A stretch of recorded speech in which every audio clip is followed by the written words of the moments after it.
Ready to tackle that building project? Start right. Start here at H&L Rapid True Value for building supplies. The time by H&L Rapid True Value is Nationwide time, 5 o'clock. Learn about smart betting strategies with AnyBet. Bet wisely, enjoy responsibly, and maximize your success. The temperature by AnyBet is 31 degrees Celsius in Kingston and also 31 in Montego Bay. From the Nationwide News Network, comprehensive, incisive, tough. This is Nationwide at 5. Good afternoon, I'm Ricardo Brooks. And I'm Robianne Williams. In Nationwide News at this hour, 3 Jamaicans killed by the police in the last 24 hours. Montego Bay Chamber of Commerce welcomes massive reduction in murders in St. James. That fear factor is quickly dissipated and consumer confidence is back, business confidence is back.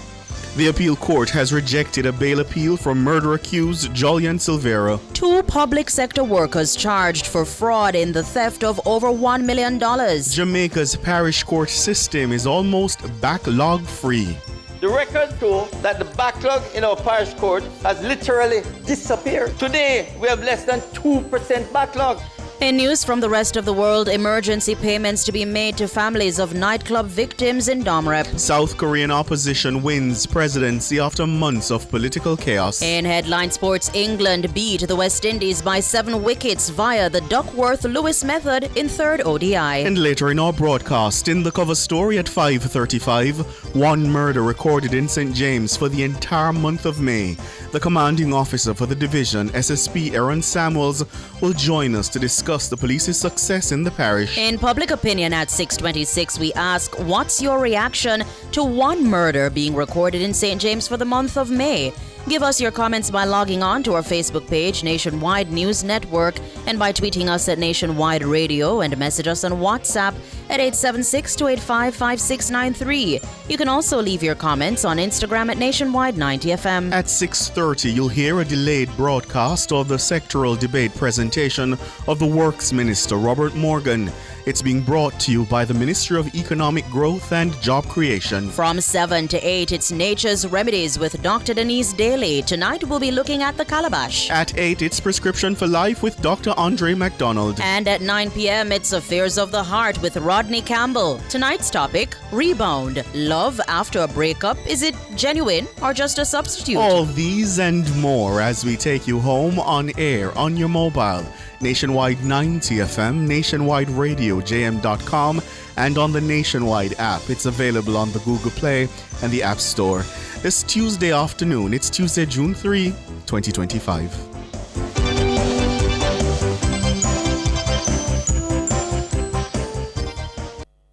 News at 5 is brought to you by the Crispy Barbecue Zinger from KFC. Back for a limited time with the flavor that makes everything crunch. KFC, it's finger-licking good.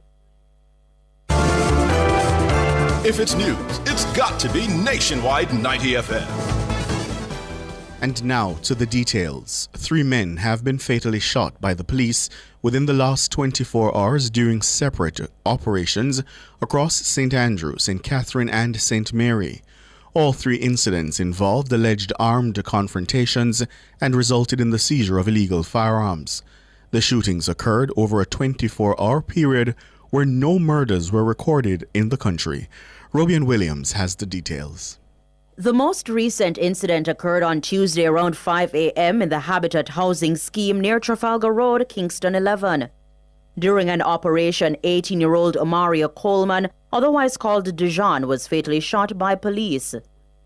Reports are that lawmen acting on intelligence went to a premises on Majestic Pen Road. According to police reports, upon entering the dwelling, a door flew open and a male, later identified as Coleman, allegedly pointed a firearm at one of the lawmen. The policeman allegedly discharged 3 rounds from his M16 rifle, hitting Coleman. A Taurus 9mm pistol and 5 rounds of ammunition were seized at the scene. Coleman was transported to hospital where he was pronounced dead. Police intelligence links Coleman to 2 gangs operating in the area. Police say he was a person of interest in a recent major crime, including the murder of hotel worker J.D. Clark on May 27, 25, and the double shooting of 2 Seaview Gardens residents on April 4, 2025. Meanwhile, on Monday at approximately 5:31 a.m., police shot and killed an unidentified man in an alleged confrontation in Redwood, Guys Hill, St. Catherine. A 9mm pistol with a magazine containing 3 cartridges was reportedly seized from the scene. Later that same evening, at around 8:50 p.m., police were involved in another fatal encounter in Jacks River, Oracabessa, St. Mary. During what was described as an armed confrontation, an unidentified male was shot and later pronounced dead at hospital. 1 firearm was allegedly seized. The Independent Commission of Investigations, INDECOM, has launched investigations into the incidents. The 3 shootings come amid growing concerns about the proliferation of illegal firearms and the frequency of police-involved fatalities. Robeanne Williams for Nationwide News. President of the Montego Bay Chamber of Commerce and Industry, Jason Russell, says fear is no longer a top concern for residents and business operators in St. James. He's reacting to the significant reduction in murders in the parish since the start of the year. Shalois Michael reports. The St. James Police Division was once regarded as the most murderous in the country. However, the dubious title has taken a back seat as the division has seen a significant reduction in murders and other major crimes. Up to June 1, 22 murders have been recorded in St. James since the start of the year. This is compared to 68 over the corresponding period in 2024. It's a 67% drop. Only 1 homicide was reported in the parish in May due to a domestic dispute.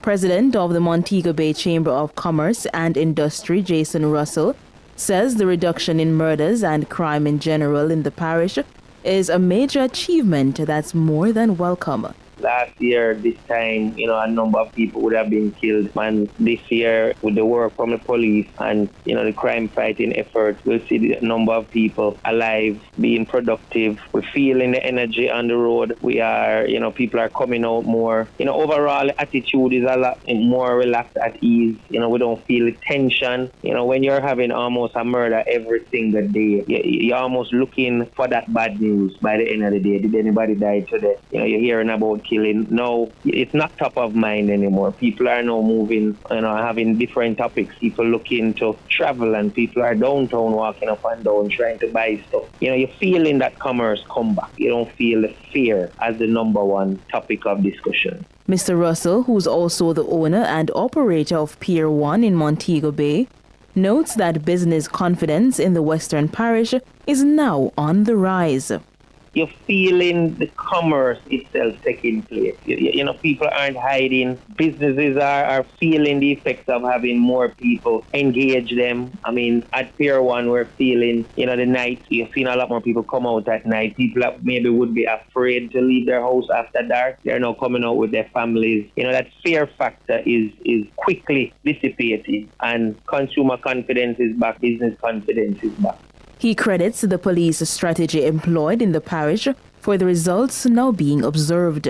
We took our bitter medicine in the form of ZOSOs and SOEs. The police force came down on Mobay hard. They really deep dive into the crime producers and really attack them head on. Now we're bearing the fruit, along with good policing, along with a good police structure. When you actually look at the police officers now, they look different than they used to in the past. They're engaged, they have the tools, you've seen a lot of vehicles on the road, you've seen them actually crime fighting. And kudos to the top brass of the JCF, kudos to the people on the ground. It's a full holistic approach to crime. Shalois Michael for Nationwide News. The governing Jamaica Labour Party JLP is urging the police to leave no stone unturned in finding and bringing to justice the individuals who attempted to import 238 illegal guns and over 50,000 rounds of ammunition into the country. Chairman of the JLP Communication Task Force, Senator Abka Fitzhenley, says the attempt to import the massive amount of bullets and guns into Jamaica is particularly disturbing. The Jamaica Labour Party is concerned that at a time when Jamaica is experiencing a record decline in murders, approximately 44%, that criminals would see it fit to attempt to bring in 40,000 bullets and 250 guns into the island. We urge the police to spare no effort in bringing these hoodlums to justice. Senator Fitzhenley is also commending the security forces and Jamaica Customs Agency for the record gun and ammunition find.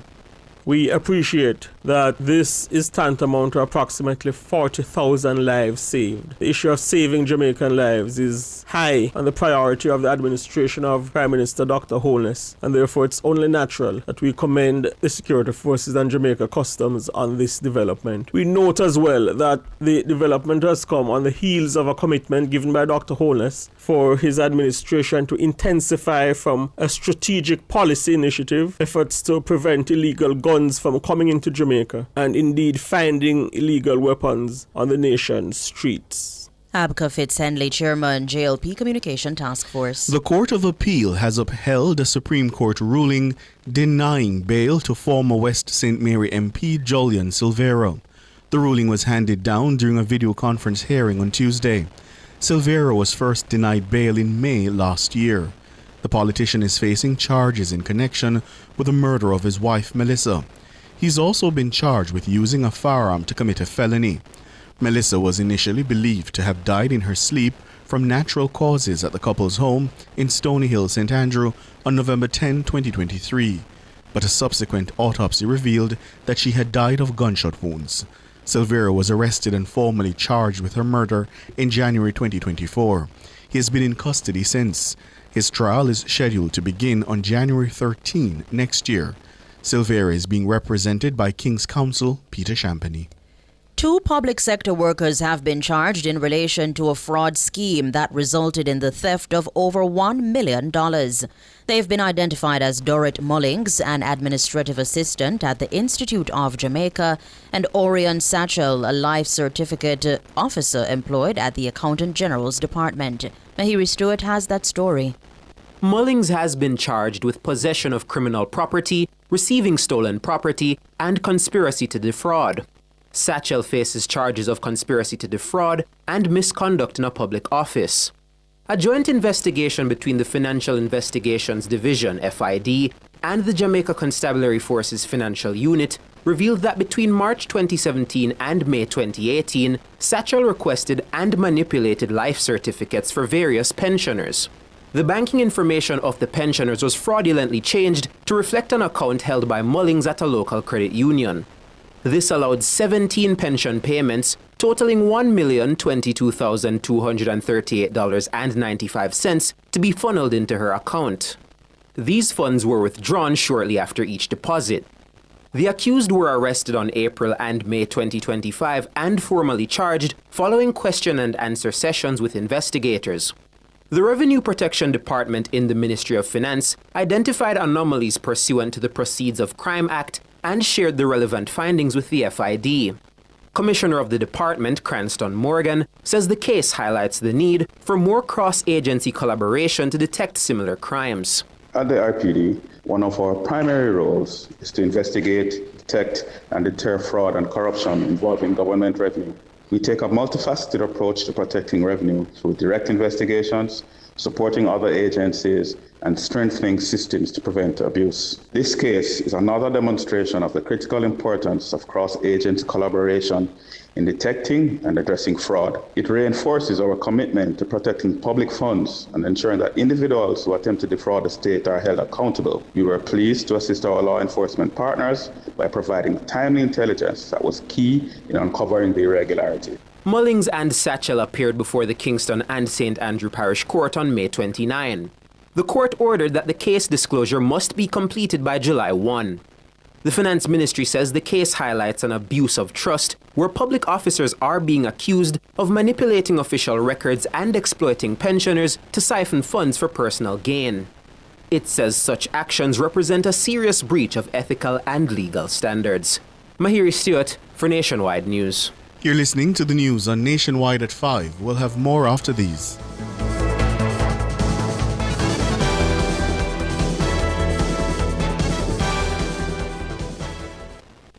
Annual eye examinations not only assess your vision but may be life-saving. Eye tests may detect serious health issues that go beyond your vision, including diabetes, hypertension, and some cancers. Call IQ Optical to schedule your comprehensive eye test today. The time by IQ Optical is... It's 15 minutes after 5. Rentokil Initial offers air purification solutions with triple filtration and unique auto-sensing capabilities that neutralizes malodor and replaces it with clean air. Call Rentokil Initial at 926-4236 for more details. The temperature by Rentokil is 31 degrees Celsius in Kingston and Montego Bay. Are you burning up with this summer heat? The place hot, man. Get cool now with a Hisense air conditioner. I feel good. With advanced energy-saving inverter technology and whisper quiet operation. Beat this heat with Hisense. Available at Aliabra Brands Limited, 64 Hagley Park Road, or call 876-676-5951 now. So good. So good. I got you.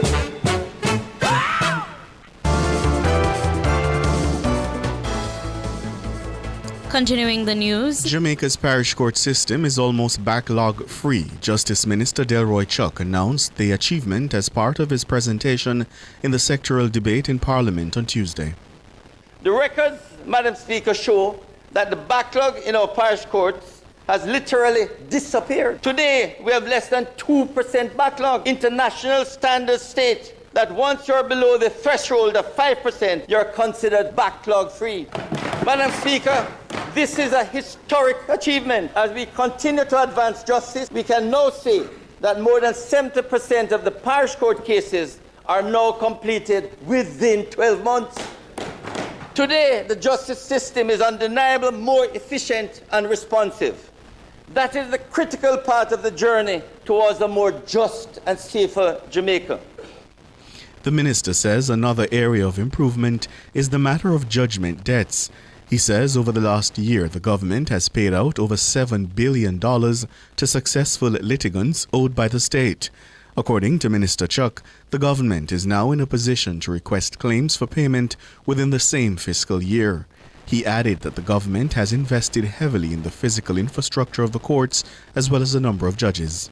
Increasing the number of judges here in Jamaica is an example of our effort at advancing justice. The numbers speak for themselves. We have increased the number of judges on all fronts and expanded their capacity to meet growing demands. In the Court of Appeal, judges have increased from 6 to 13. In the Supreme Court, the number of judges have increased from 32 to 42. And in the parish court, we have moved from 50 to 78. And masters and chambers has increased from 3 to its full complement of 8.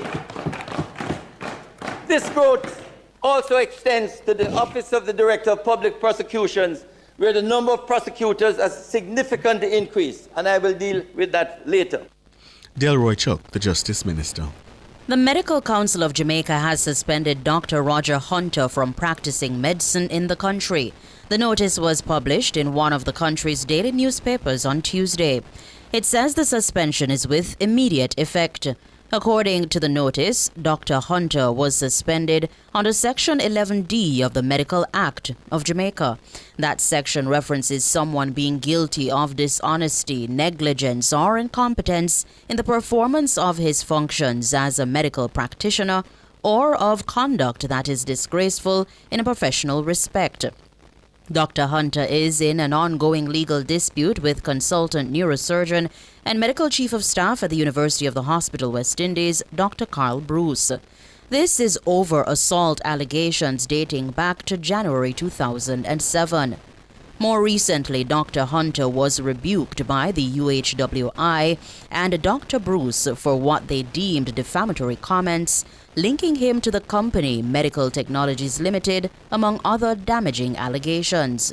Both have denied the claims made by Dr. Hunter.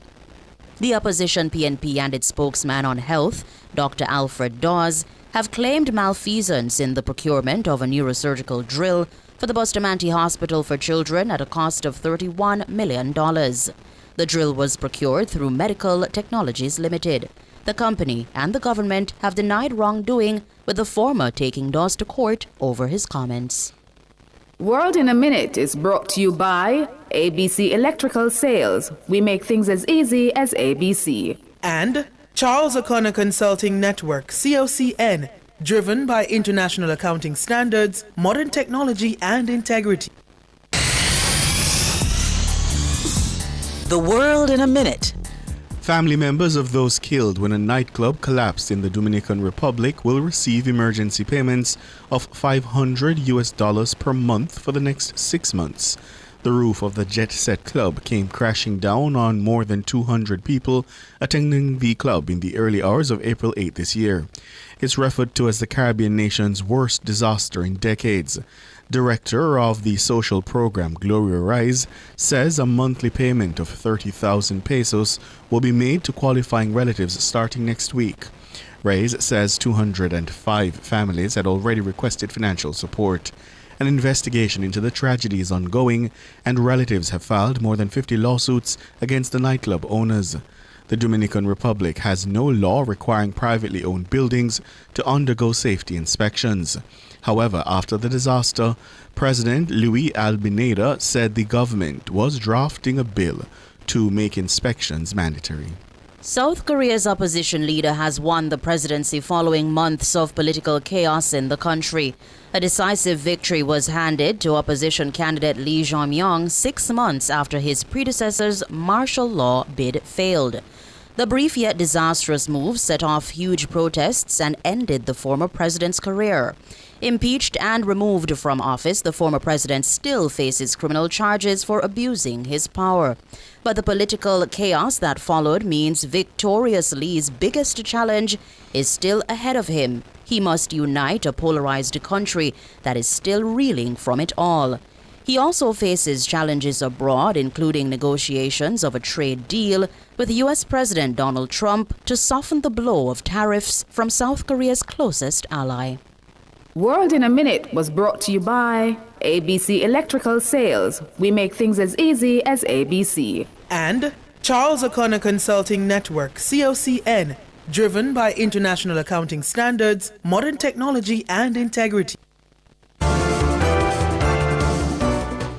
Recapping the top stories making nationwide news at this hour, 3 Jamaicans have been killed by the police in the last 24 hours. Montego Bay Chamber of Commerce welcomes massive reduction in murders in St. James. The appeal court has rejected a bail appeal from murder-accused Julian Silvera. 2 public sector workers charged for fraud in the theft of over $1 million. I'm Ricardo Brooks. And I'm Roby Ann Williams. And listeners, you can find the news on our website at nationwideradiojm.com and on the Nationwide app. It's available on the Google Play and the App Store. News next. The headlines at 6.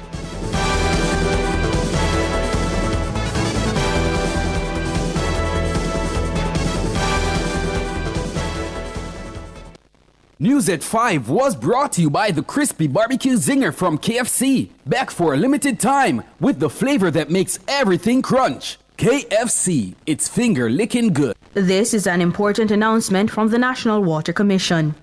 Water supply to customers in sections of St. Elizabeth and Manchester will be impacted by necessary well rehabilitation works at the Pepper No. 3 well in St. Elizabeth from Monday, May 26 to Friday, June 13, 2025.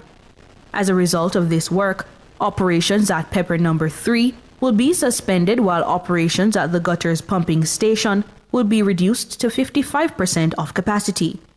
During this time, customers may have no water or may experience low water pressure.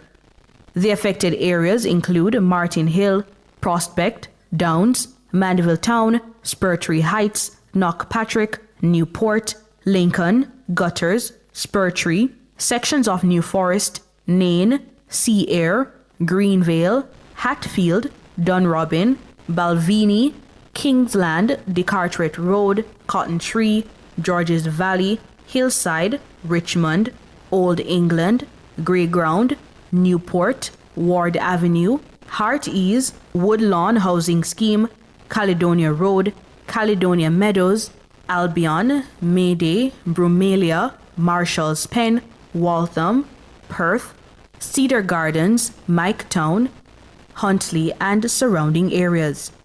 Impacted customers may request trucked water by calling the NWC's toll-free line at 888-225-5692. The NWC regrets any inconvenience this may cause and craves the patience and understanding of its valued customers during this period of necessary works. That was an important announcement from the National Water Commission. Sports at 5 is brought to you by Total Tools. They almost always have it. Good afternoon with your sports report. I am Alric Swaby. We bowl things off with some cricket as England beat West Indies by 7 wickets via the Duckworth-Lewis method in the third one-day international to seal a 3-0 series sweep at the Kia Oval on Tuesday. London gridlock traffic resulted in the Windies team bus reaching the Oval 10 minutes after the scheduled toss. The match eventually started half an hour later. Batting first, the Windies made 251 for 9 off 40 overs. Captain Shehope failed to trouble the scorer.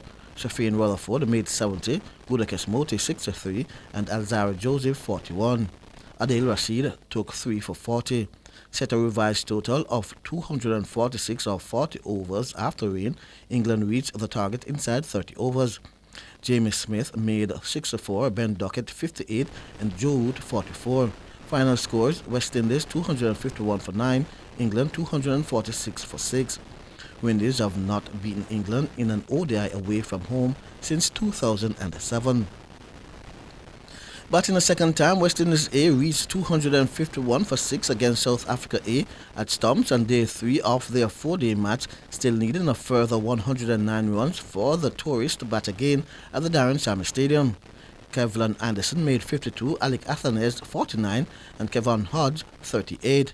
Ronaldo Ali Mohammed 34 and Kari Pereira, who is yet to get off the mark, are the not-out batsmen. Prelan Subrayan has so far taken 3 wickets and Tristan Luz 2. Earlier, England declared their first innings on 600 for 7. Captain Marquez Ackerman made 209, Jordan Herman 52, Jason Smith 56 and Rivaldo Moonsami 68. Ajay Shields and Ali Mohammed took 2 wickets each. Scores in the match so far: West Indies A 240 and 251 for 6, South Africa A 600 for 7 declared. West Indies women will seek to level their 3-match series against England when both teams meet in the second one-day international at Upsteel County Ground, Leicester, on Wednesday. The host won the first match by 108 runs. Coach of the West Indies, Shane Deeds, says the coaching staff made some tactical and mental adjustment to help the team bounce back in the second match. For the bowlers in particular, they had some good one-on-one meetings with the coaches yesterday to really analyse where we went wrong, where we can improve, little adjustments on our field placings, and be a bit more proactive. And if you're going to bowl a certain ball, adjust the field so you can bowl that certain ball, where they're just leaving the field and just bowling the same ball over and over again. So just minor things, and mentally in particular, we want to get on the front foot, try to attack them, particularly the new ball. We're going to try to get those early wickets in the power play, which has probably been our issue ODI cricket over the last sort of 12 months. So that's the main thing.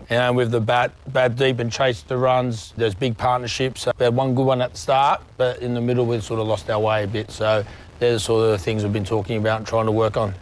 Deeds says they have also been working on strengthening the middle order.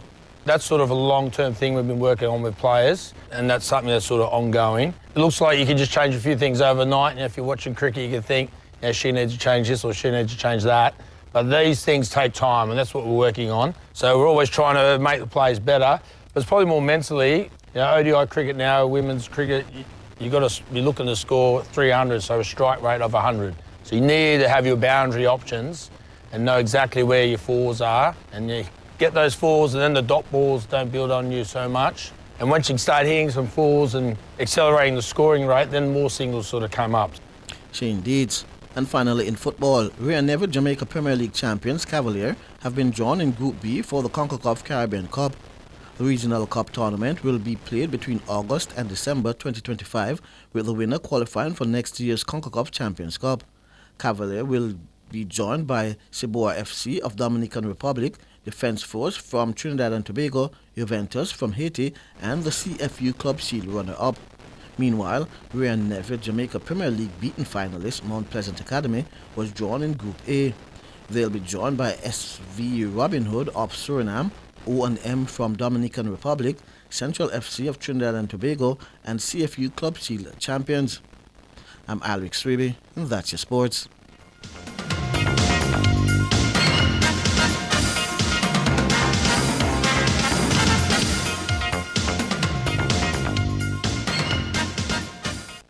Sports at 5 was brought to you by Total Tools. They almost always have it.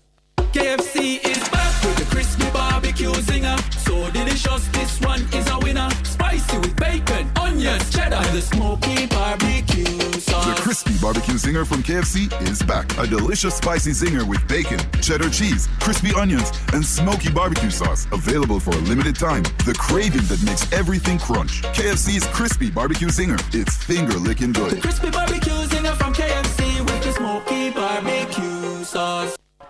Tired of waiting for your ride? Want safety and peace of mind on every journey? Amber On Time is here! With verified drivers, real-time vehicle tracking, and panic button with armed security response, your safety is our priority. Reliable service, easy booking, premium experience, it's all just a tap away. Download Amber On Time today. KFC is back with the crispy barbecue zinger. So delicious, this one is a winner. Spicy with bacon, onions, cheddar, the smoky barbecue sauce. The crispy barbecue zinger from KFC is back. A delicious spicy zinger with bacon, cheddar cheese, crispy onions, and smoky barbecue sauce. Available for a limited time. The craving that makes everything crunch. KFC's crispy barbecue zinger. It's finger-licking good. The crispy barbecue zinger from KFC with the smoky barbecue sauce. Spring into style with Unique Living. Upgrade your home with our extensive range of products. Get sleek shower panels, stylish vanities, LED and non-LED mirrors, plus kitchen sinks, closet solutions, ceiling fans, and more. Available in various finishes and sizes. Visit shop number 630 Dunrobin Avenue, Kingston 10. Call 876-755-3661 or visit our website at www.uniquelivingja.com. Don't wait to spring into style with Unique Living. Nationwide 90 FM will be presenting a special delayed broadcast of the sectoral presentation of Minister with Responsibility for Works, Robert Morgan. Tune in to Nationwide at 5 on June 3 at 6:30 p.m. to hear Minister Morgan outline key initiatives and infrastructure plans. You can view the presentation on our YouTube channel at Nationwide 90 FM Live 2. So tune in to Nationwide 90 FM on Tuesday, June 3 at 6:30 p.m. to hear the delayed sectoral presentation by the Minister with Responsibility for Works, Robert Morgan. All this and more only on Nationwide 90 FM, the new revolution in media. This broadcast is sponsored by the Ministry of Economic Growth and Job Creation. June is Disaster Preparedness Month. Disasters don't wait, so Jamaica must be ready. Tune in to Cliff Hughes Online on Wednesday, June 4 from 10 a.m. to 1 p.m. to learn more about the Disaster Risk Management Act of 2015. The Disaster Risk Management Act calls on everyone, government, civil society, and the private sector to act now to reduce disaster risks and losses. At the heart of this mission, the National Disaster Risk Management Council, chaired by the Prime Minister, guiding Jamaica's disaster response. The Council continues to provide policy direction and oversight for disaster risk management in Jamaica. Together, we're closing gaps, embracing global best practices, and creating a safer, stronger Jamaica. So tune in to Cliff Hughes Online, 10 a.m. to 1 p.m. on Wednesday, June 4, 2025. Learn more about the Disaster Risk Management Act and catch the live stream on our YouTube channel at Nationwide 90 FM Live 2. All this and more only on Nationwide 90 FM, the new revolution in media. This broadcast is brought to you by the Office of Disaster Preparedness and Emergency Management. How certain are you that you're taking proper care of your pets? How often do you take them to the vet? Just as we need annual checkups with our doctors, most pets need regular checkups too. Owning and caring for a family pet doesn't have to be a difficult or burdensome experience. Nationwide 90 FM has an exciting feature called Pets World that will help you take better care of your pets. Join Nationwide 90 FM every Wednesday at 6:50 a.m. during the program This Morning as we take you into the do's and don'ts of caring for your pets. That's Pets World every Wednesday at 6:50 a.m. during the program This Morning on Nationwide 90 FM, a revolution in media. Tune in to Boy Things After Dark from 8 p.m. to 11 p.m. for a sizzling outside broadcast live from Bird Shack Fried Chicken at 118 Red Hills Road on Wednesday, June 4. Join me, Kareem Boy Things Brothers, to Bird Shack for their famous crispy golden fried chicken. We are bringing the vibes our belly to Bird Shack to satisfy our hunger. Yes, that. Expect live music, giveaways, and more. Visit Bird Shack Fried Chicken on June 4 and join me on Boy Things After Dark. Tell us your favorite meal from Bird Shack Fried Chicken and why. So tune in to Boy Things After Dark, 8 p.m. to 11 p.m. on Wednesday, June 4. Check us out at Bird Shack Fried Chicken on 118 Red Hills Road. Also, log on to our YouTube channel at Nationwide 90FM Live 2. If you can't make it, interact with us online. All this and more, only on Nationwide 90FM, the new revolution in media. This broadcast is brought to you by Bird Shack Fried Chicken Jamaica. Cover Story is brought to you by Hyundai. Modern, premium, affordable vehicles. Experience the joy of buying a brand new Hyundai without breaking the bank. Yes, buying a brand new car should never leave you broke.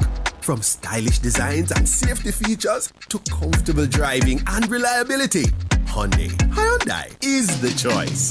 Hyundai vehicles come standard with 2 years free service and 5 years warranty and roadside assistance for your peace of mind. Drive 2 years without service cost and 5 years without fear of being stranded. Hyundai. Conditions apply.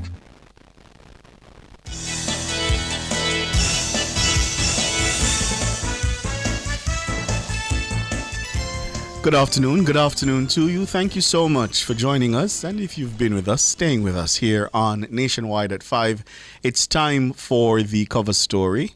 I'm Ricardo Brooks. My co-host is Professor Donna Hope. We're going to make connection with her shortly. But in the cover story this afternoon, we're talking the reductions in murders in St. James because, listeners, there was one murder in the entire parish for the month of May. That's according to the National Security Minister, Dr. Horace Chang. Of course, he was speaking at a JLP constituency conference in West Central St. James on Sunday. This month in St. James, we had one homicide, a domestic murder. One single murder. There's a time when we were running out one a day because we had 335 murders in the year. We'll have 352 days. The weekends when I get up and I get there on the 3 murders, I felt good. Not feel good anybody died, but that was less. We'd walk 2 years of the constituency, and when you went to the yards in Salt Spring, in Norwood, in particular in Flanker, you would walk into a yard, it looked like a butcher, what country people call a butcher stall. Men, women, and children were lying in the yard, bleeding. Now, listeners, as you'd recall, St. James was once regarded as the most murderous police division. The police say up to May 29 this year, murders were down by 43%. Dr. Chang credited the outcome to the government's continued investments in law enforcement. This government invested to give the police transportation. The stories of motor vehicles on Barney Street, robbery going on down the bottom of Barney Street, and when they called the police, the car from the airport tried to get there because they had no radio. Fact. Minister Davis is a former police officer. They had no radio communication, and we had very few officers to put on the road because we were only about 10,000 officers. The police stations were falling apart, and that's a fact of what the police was in. We have invested an average of $9.9 billion every year to give police better stations, to give them motor vehicles, to give them radio communication, and to employ more police officers. That's Dr. Horace Chang, the Minister of National Security. Professor Hope? Yes. Hi, Ricardo. Hi, listeners. Good evening. Yes, I'm joining you. I hope you're hearing me and seeing me. Yes. Hearing you clearly and seeing you. And now, President of the Montego Bay Chamber of Commerce and Industry, Jason Russell, is saying that fear is no longer a top concern for residents and business operators in St. James. And he's crediting the police strategy employed in the parish for the results now being observed. Joining us, we have Mr. Russell, as well as the commanding officer for the St. James Police Division, that's Senior Superintendent of Police Aaron Samuels. Gentlemen, good afternoon. Good afternoon. SSP Samuels, good afternoon. Good afternoon. SSP, let me start with you. Yes. How was this achieved? Because when I heard, I thought somebody made a mistake. How was this achieved? All right. Good afternoon, listeners and members of the panel. All right, so for St. James, it's not the first for this year that we've recorded only one murder in a month. We did it in February as well, but, being basically the start of the year, we're still watching to see that our strategies were working. It didn't happen overnight. I came to the division in 2022, and even prior to that, work was being done, slowly chipping away. When the investments come in, we put some more additional personnel around. We look at the hotspot areas, and then we continue to push. But since last year, we shifted, as the commissioner instructed, to focus deterrence, where we look at the persons who are actually involved in these incidents. We look at the families, we look at the communities where they were. We ensure that our strategies involve community policing. We ensure that we did the operational activities focusing on these gangs and on these persons. We also ensure that our investigation, we did the investigations prior to arresting these persons so that we had higher conviction rate. As it stands now, we have an 86% clear-up rate for murders, and this is very unprecedented. Normally would be at around 40-50% at this time of the year, but now we're at 86%, and that is just a part of what is being done in the background. But what we realize as well is that there are very few offenders, and most of them reoffend. St. James, most of our murders happen through reprisals. So when there's a shooting, shortly after there is a reprisal. If we don't act quickly, then that reprisal happens. So we ensure that we go in and occupy the space, focus on the area where we had that incident rather than looking at the entire space. We know, based on our intelligence, that this is the area that we have the issue. We focus our energies there. Also, what we do is, based on our plans with community policing, we have an intervention at the same time as the incident. That's quickly within 24 hours of the incident. We have a murder intervention where we have our community policing persons going in, talking to the family, talking to the community, trying to see how best we can stop that reprisal from taking place. So when you slow down the rate of reprisals, you slow down the rate of murders. Because when you have one murder, you can have 6 murders following that one murder. Right. And it blossoms. But it sounds to me, SSP, if I could just follow up, Professor, it sounds to me, SSP, that what you just described it sounds to me like having your finger on multiple points at the same time. Because you talk about being in the area, you talk about community policing, you talk about ensuring that you reach out to family members.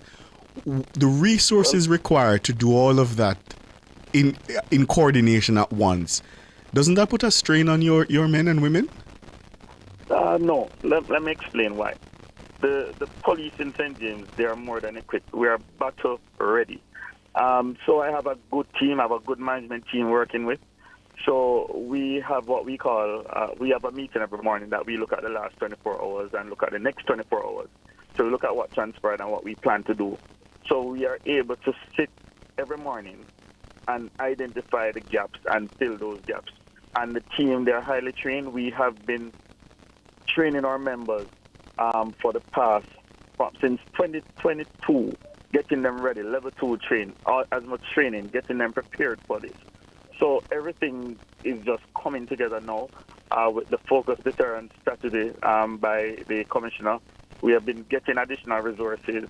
The technology is helping us, and most importantly, the fact that we are persons are beginning to see results. We are getting the support from our stakeholders. A good stakeholder that we have had over the years is the military. They have been assisting us along with other sections of the JCF, Specialized Ops, P-Step, with our beat officer patrol. The town center was one that gave us a lot of murders, and we instituted the beat officer patrol last year. And since then, with new management within the township, Detective Sergeant Ricardo Clark, he has been very active within the space.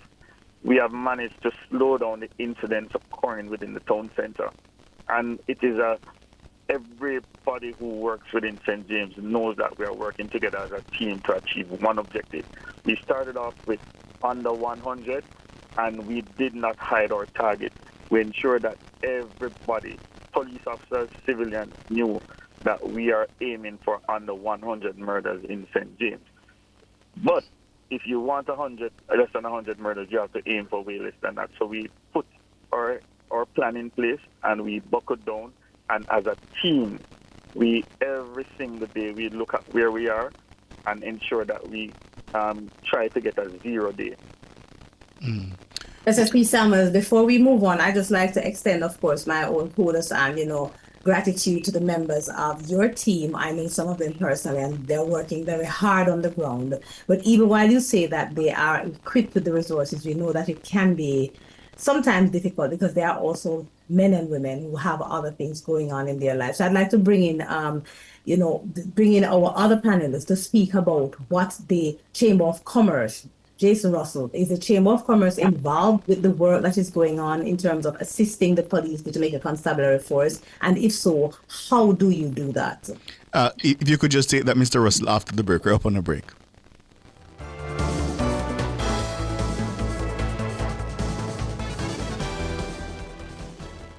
Clear your barrels and personal shipments with ease and convenience. Request a customs contactless clearance today through CCP at jca.gov.jm. The time by the Jamaica Customs Agency is 5:46. Burn Shack fried chicken always ready. Burn Shack, original crispy. Burn Shack, Cajun spicy. Burn Shack, a barbecue. Burn Shack, we are go a Burn Shack. The temperature brought to you by Bird Shack Fried Chicken in Kingston, Montego Bay, and Ochivios is...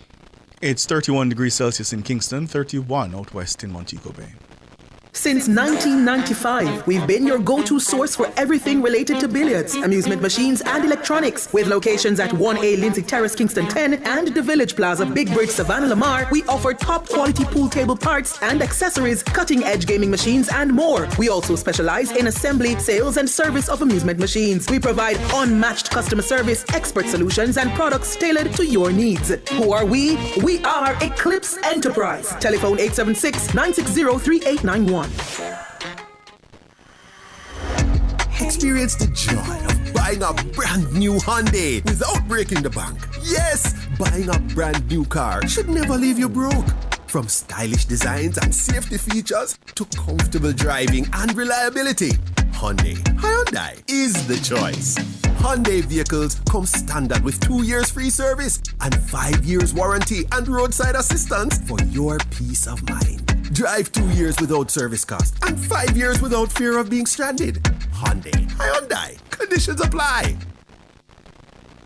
KFC is back with the crispy barbecue zinger. So delicious, this one is a winner. Spicy with bacon, onions, cheddar, the smoky barbecue sauce. The crispy barbecue zinger from KFC is back. A delicious spicy zinger with bacon, cheddar cheese, crispy onions, and smoky barbecue sauce. Available for a limited time. The craving that makes everything crunch. KFC's crispy barbecue zinger. It's finger-licking good. The crispy barbecue zinger from KFC with the smoky barbecue sauce.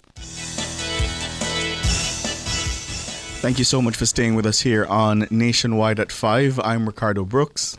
And I'm Donna Hope. And we're discussing the reduction in murders in the parish division, St. James Police Division. In May, only one murder was recorded. We have with us the commanding officer for the division, SSP Aaron Samuels, and the president of the Montego Bay Chamber of Commerce, Jason Russell. Before the break, Mr. Russell, Professor Hope had asked you about how you are assisting the police there over at the Chamber of Commerce. Well, good evening, everybody. The Chamber, in its operation, is a support of the JCF. Low crime rate automatically equal more business. And we at the Chamber, we appreciate that, and we give as much support as we can to the JCF. Our members are always willing to lend a hand. Of course, all of this work started way back from the SOE and the ZOSOs that we had here. It was a bitter medicine that was sold to us. The Chamber was instrumental in communicating that message, allowing our members to survive in this. It was a very rough time for a lot of businesses. We had to close early. Travel was restricted. I know the tourist industry took a blow. The Chamber of Commerce kept themselves in the middle of that conversation and lend support. We lend support to the JCF. And now that the bitter medicine was digested, we're now seeing the effects of it, and we're jubilant here in Montego Bay. I mean, you're feeling that euphoria of living in a city and not be fearful for your life, fearful of your friends. We know a lot of people that, and although they might seem like just statistics, these were friends, these were workers, these were family members that were being killed. And now we don't have that fear anymore. And it's city feels it. You feel it in your business place. Yeah. SSP. Russell. And SSP Samuels, you did mention that this was not the first month that you only had one murder, that this was also achieved in February. So continue. Now we are looking now at May and going into June. What are your plans, or what kind of plans do you have to ensure that you can continue to sustain this reduction in murders for the St. James Division? All right, let me put this into context. Yes. Last year, May, we had 22 murders. After that, we started that downward trajectory when we changed focus and started the focus deterrence. The BOPD was installed. So we have not had a high murder figure per month from then. So it has been trending down since then. What we will continue to do is continue to target the ones who are giving us the issues. We are continuing to engage the community so that we can help them to help themselves by giving us that information that we can work with. We are also ensuring that we have solid cases before the court so that persons can be convicted and are taken out of the picture. We continue to do our operational activities. And what is to also note is that whilst we're out there working, the area itself, Area 1, we consider ourselves as one. So it's not just St. James that is working. We have Westmoreland, Hanover, Trelawney as well, because it's so porous in terms of the borders that if we don't do the same kind of work right across, the criminals will have safe havens and then we'll have that ballooning effect. So what we have done is balloon them out of Area 1. So we continue to work. We have joint operations that we work together and ensure that we keep the entire space safe. So it's not a case where they can go next door and hide and then come back. No, we are pushing them out.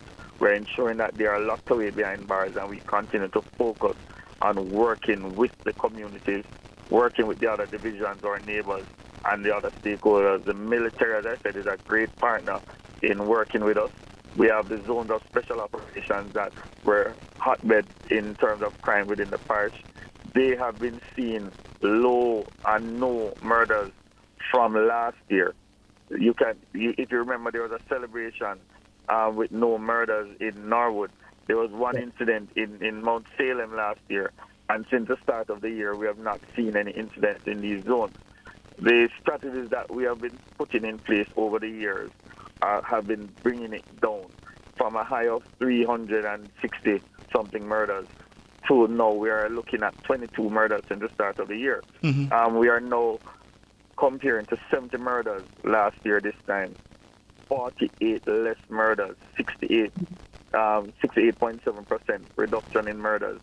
And this is not no one person. As the commissioner said the other day, the days of name-brand police is done. We are working as a team, as a unit in sync to ensure that we keep the division, the parish of St. James safe. Mm-hmm. SSP Jason Russell spoke to as far back as the SOEs, the declarations there. You've spoken about Zozo, of course, that legislative initiative passed by the Holness administration.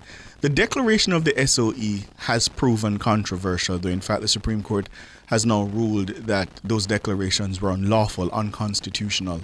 And I wondered, from your perspective over there in St. James, how much of what we're seeing now at this point do you credit to that those early initiatives, the state of emergency, and what you try to do with that tool? All right, history is always good enough. But then when the state of emergency was called, there was a need for the state of emergency based on the spiraling crime rate. The JSF itself needed some help in terms of retooling, refocusing, and changing in terms of the transformation that took place. So that the SOE gave that cushion to ensure that we had a great hold on the crime at that time, and then we put the strategies in place so that we can see the results that we are seeing now. So there's no need on SOE across the country now because of all the work that has been done over the years, beginning to this point. So people must remember at the time, there was a need for a state of public emergency at that time. Now, based on the investment that we've received, based on the retooling, the transformation of the organization, there is no need for an SOE, especially in St. James.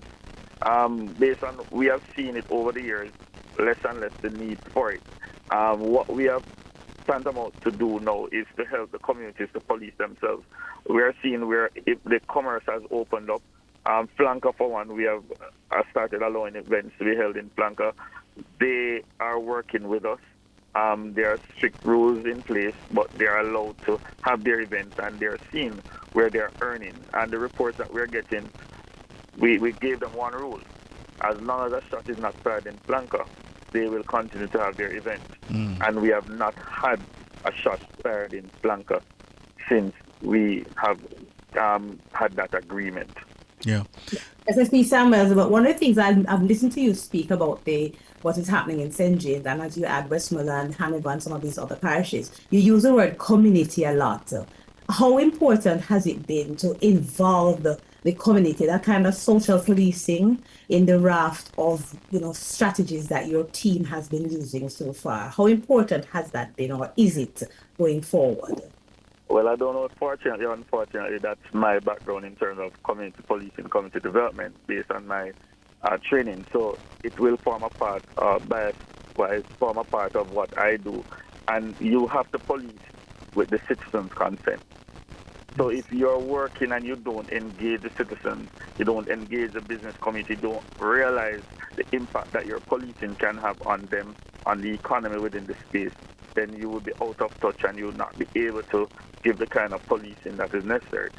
Also, what I am trying to do along with my team is to ensure that we change the perspective that persons have on police. So along with the rest of Area 1, we have a partnership with the Sandals University where we are training our police officers in customer service, and not just regular customer service, but customer service with a tourism spin on it, because we recognize that based on where we work, we are going to be interfacing with foreigners, both Jamaicans and non-Jamaicans who are within the space. There's a transit population, there's a major international airport. So if we don't treat persons or police them the way they would want to be policed, then we will not be able to be successful in crime fighting within the division. Jason Russell, to you now, the government has been touting their spend on national security, the fact that they've provided the resources required by the police. What more would you want to see, if anything, from the administration, the National Security Minister, to sustain what we're seeing in St. James? I think one of the main things we're seeing now, we're getting granular, we're getting down on the streets now. Tourist harassment, that issue is rearing its head again. So now that we've gotten murders down to where it's manageable, we're starting to see the focus on smaller misdemeanors that lead to tourists having a bad time. The traffic situation, I've been noticing the JTF, for most major intersections, there's a police in the evenings to help to mitigate the traffic jams. So we're starting to get the civil stuff happening, overlay with the quality of life, less harassment, the window washers, stuff like that. We're seeing them coming on. So it's hard to really say what more can be done. I know back in the day, if the police needed a car, they would come to the business sector and ask for funds to help buy a car or to help put an AC in an office. We're not seeing that anymore. We're really seeing a robust JCF that's well funded by the government, and if you look at the officers, you can see that they are paid, they are fed, they are intelligent young men and women that are ready to go, and it shows, and we're really appreciating it here in Montego Bay. Yeah. We're out of time, but SSP Aaron Samuels and all the lawmen and women in St. James, on behalf of a grateful nation, sir, may I say thank you and keep up the good work. Keep up the good work. Thank you. Thank you so much. I want much. to thank the citizens of Montego Bay to allow us to police them. Yeah.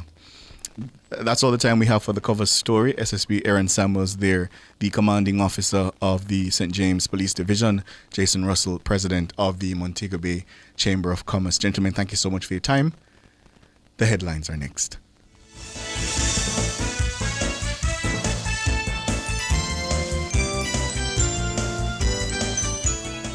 Cover Story was brought to you by Hyundai. Modern, premium, affordable vehicles.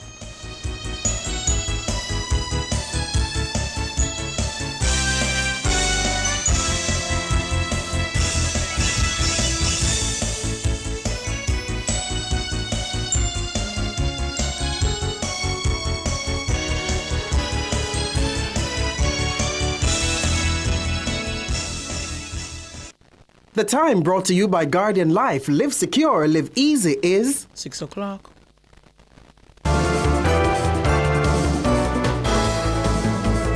Nationwide headlines at 6.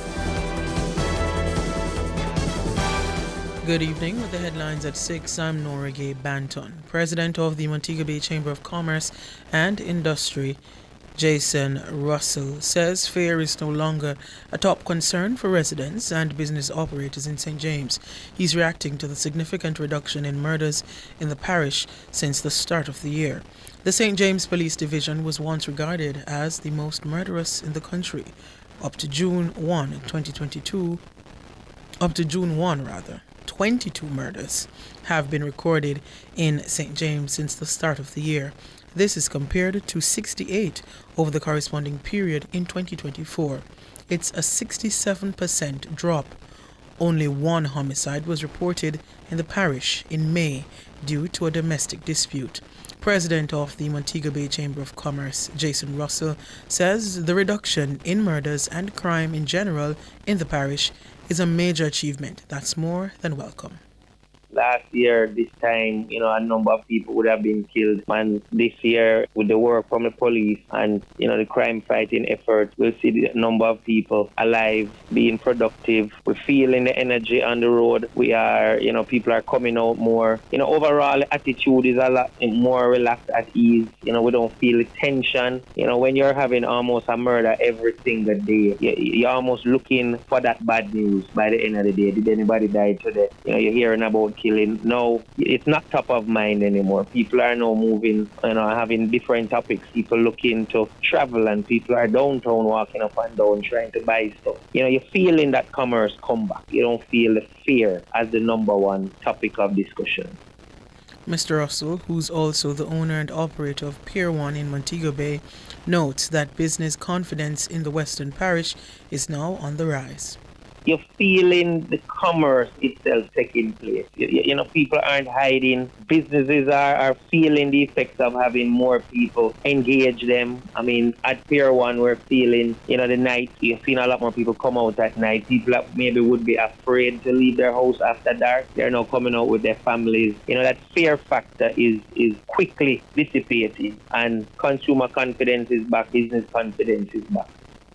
Jason Russell, President of the Montego Bay Chamber of Commerce. The governing Jamaica Labour Party is urging the police to leave no stone unturned in finding and bringing to justice the individuals who attempted to import 238 illegal guns and over 50,000 rounds of ammunition into the country. Chairman of the JLP Communication Task Force, Senator Apka Fitzhenley, says the attempt to import the massive amount of bullets and guns into Jamaica is particularly disturbing. The Jamaica Labour Party is concerned that at a time when Jamaica is experiencing a record decline in murders, approximately 44%, that criminals would see it fit to attempt to bring in 40,000 bullets and 250 guns into the island. We urge the police to spare no effort in bringing these hoodlums to justice.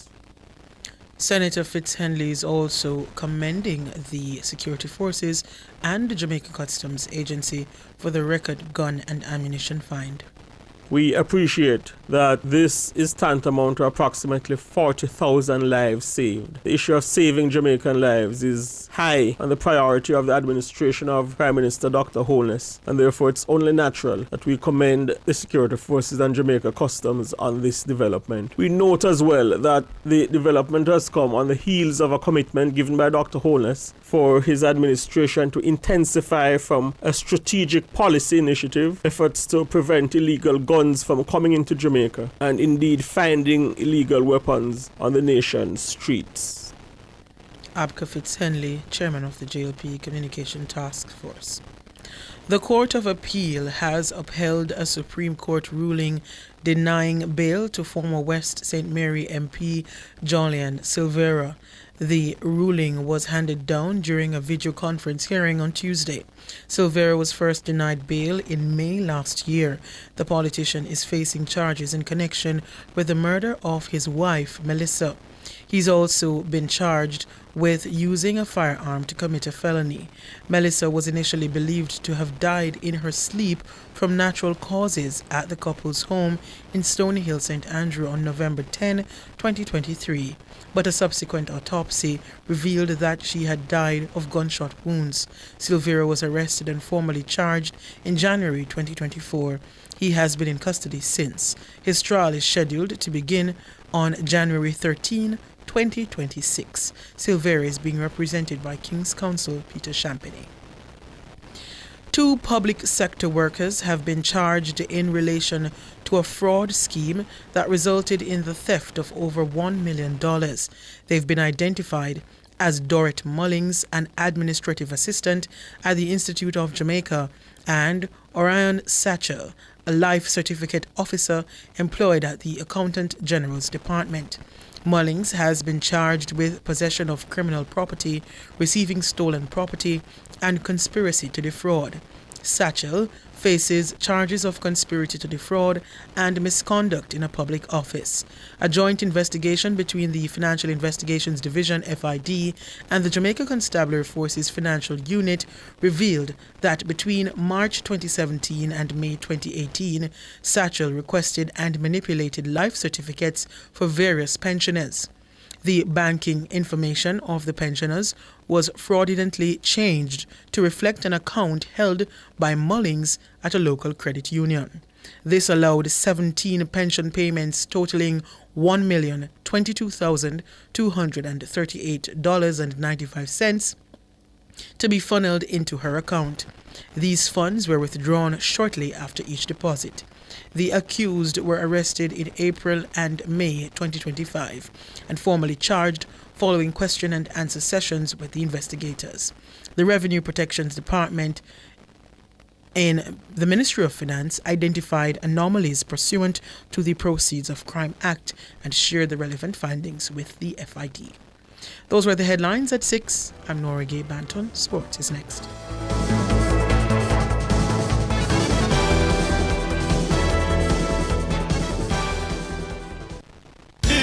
Outperform, outlast. We top performance. Jackama. Reliable, full stop, not comma. We have the expertise for drilling and demolition. We have the power tools for plumbers and electrician. Fancy electrodes, free parts and free repairs. 3 parts, free repairs. 2 to 3 years. Hilton, available at Delta Supply, 106 Hagley Park Road. Call us at 876-302-61114. Delta Supply, we service what we sell. Enough power tool, big to small. Jackama figure dig the wall. Our Total Tools. Beat walker figure trim the lawn. We have everything a job demand. Total Tools. We rent them, sell them and fix them. Also give Total Tools a call. When I say home improvement, landscape construction, a Total Tools are your option. Home improvement, landscape construction, Total Tools are your option. Total Tools located at 102 Main Street, Ocho Rios, 34 Slide Road, Kingston. And lot C6 Jacksaw, St. Anne's Bay. Call us yesterday. The National Stadium is the place to be on Saturday, June 7, when a glittering cast of global stars execute their pet events at the 7th staging of the Racers Grand Prix. The stunning lineups include Olympic silver medalist Kishane Thompson, Rashid Broadbell, Oblique Seville, National Junior record holder Buwaji and Krumi, schoolboy sensation Gary Card, Zarnell Hughes, Christopher Taylor, national champion DeAndre Watkins, the fast rising Zandrian Barnes, and Trey Cunningham. Check out the women's side where some titanic names are listed, including world champion Sharika Jackson, Shashali Forbes, Natasha Morrison, Favor Ofili, Karika Hill, Sade Williams, and Stacey Ann Williams. Admission finish line $5,000, regular grandstand $3,000, bleachers free until May 31. After that, it's only $1,000. Get your tickets online now at racersgrandprix.com and the Jamaica Pegasus from June 2 to 6. The action promises to be nothing less than sensational.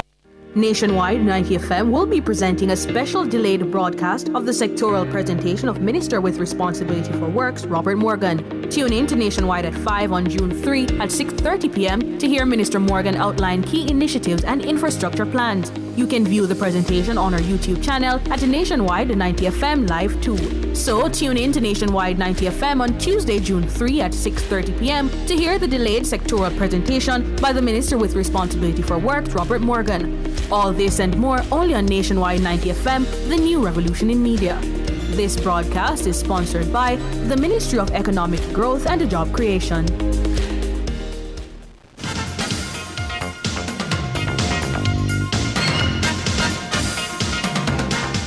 Good evening with your sports report. I am Alric Swaby. We start with football as the Jamaica Football Federation has appointed Roy Simpson as acting General Secretary of the Federation effective immediately. Simpson, who has been with the JFF since 2008, has been part of the many successes of various national teams as team manager, including qualification of the Reggae Boys to the Under-17 World Cup in 2011 and being a finalist in the CONCACAF Gold Cup in 2015 and 2017. He was also the manager when the team that won the Caribbean Cup in 2010 and 2014. With this adjustment, Omar McFarlane, who still serves in the capacity of team ambassador of the Under-17 Reggae Boys alongside Carlton Palmer, has been assigned as acting general manager of the JFF. Rear Never Jamaica Premier League champions Cavalier have been drawn in Group B of the CONCACAF Caribbean Cup. The Regional Cup tournament will be played between August and December 2025, with the winner qualifying for next year's CONCACAF Champions Cup. Cavalier will be joined by Ciboa FC of Dominican Republic, Defense Force from Trinidad and Tobago, Juventus from Haiti, and the CFU Club Shield runner-up. Meanwhile, Rear Never Jamaica Premier League beaten finalist Mount Pleasant Academy was drawn in Group A. They'll be joined by SV Robin Hood of Suriname, O&M from Dominican Republic, Central FC of Trinidad and Tobago, and CFU Club Shield champions. National Senior Men's Football Team coach Steve McLaren on Tuesday announced a strong 23-man squad ahead of crucial World Cup qualifying games. Mexico-based Shamar Nicholson has been overlooked for the games against British Virgin Islands on Saturday at the A.O. Shirley grounds and against Guatemala on Tuesday, June 10 at the National Stadium.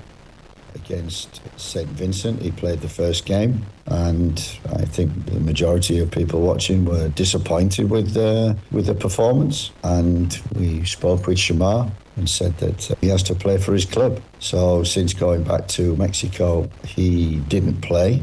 He was on the bench, and his season finished on the 20th of April. I think it's maybe starting again in pre-season now, but not starting. So that's quite a break, 20th of April until now. And, you know, it's a long break. And we felt the condition of Shamar at this present time wasn't up. And we can't bring him in camp to get him fit. You have to be fit when you come in camp. Now, big names, the likes of Captain Andre Blake, Demarai Gray, Leon Bailey, Damian Lowe, and Isaac Hayden are all back off the mission the Unity Cup in England. Joey Latibadier and Greg Lee are also included along with the bulk of the Unity Cup aggregation. We found a few little gems last week, a different kind of way of playing, They're still creating our build-up, still wanting to do that. But in terms of maybe pressing higher and dropping to a mid-block, I think we worked on that a lot. And we want to use the speed and make sure players are hungry to basically run behind defenders and also to run into the box, where if we do deliver crosses, we've got bodies in there. That's what I liked about last week in the two games, was the wide players, the front players, the energy. Steve McLaren. No British High Commissioner to Jamaica, Ambassador Judith Slater, had high praises for Jamaica's senior men's football team after their recent performance in the Unity Cup football competition in London. The Reggae Boys opened their campaign with a 3-2 win over Caribbean neighbours Trinidad and Tobago. In the final, they were beaten 5-4 on penalties by Nigeria. The boys equalised twice in normal time before losing from the spot. Ambassador Slater says the Jamaicans can still hold their heads high. I would just like to congratulate Steve McLaren and the Reggae Boys on their excellent performance at the Unity Cup over the weekend at the Brentford Stadium. Special congratulations to Jonathan Russell and Kaheen Dixon for scoring for the Reggae Boys, and commiserations on losing the penalty shootout very narrowly to Nigeria. I think it was a fantastic spectacle for the fans. It's left Steve McLaren with some dilemmas, spoiled for choice in who to select, as there were so many stand-up performances in the competition. And I think this is an absolutely excellent platform for the Reggae Boys to go on and perform really well in the World Cup qualifiers coming up. And we look forward to that. But I think football was the winner. It was a great tournament, and well done, Reggae Boys. Ambassador Judith Slater. Now to cricket, as England beat West Indies by 7 wickets via the Duckworth-Lewis method in the third one-day international to seal a 3-0 series sweep at the Kia Oval on Tuesday. London gridlock traffic resulted in the Windies team bus reaching the Oval 10 minutes after the scheduled toss. The match eventually started half an hour later. Batting first, the Windies made 251 for 9 off 40 overs. Captain Shea Hope failed to trouble the scorer. Shafeen Rutherford made 70, Gudakesh Moti 63 and Alzara Joseph 41. Adil Rashid took 3 for 40. Moti says the chaotic start may have contributed to their below-par performance. Yeah, very tough this morning because 2 hours and plus in the traffic is very hard. At the end of the day, it's cricket, so we're here to play cricket, so whatever it is. Gudakesh Moti set a revised total of 246 of 40 overs after rain. England reached the target inside 30 overs. Jamie Smith made 64, Ben Duckett 58 and Joe Wood 44.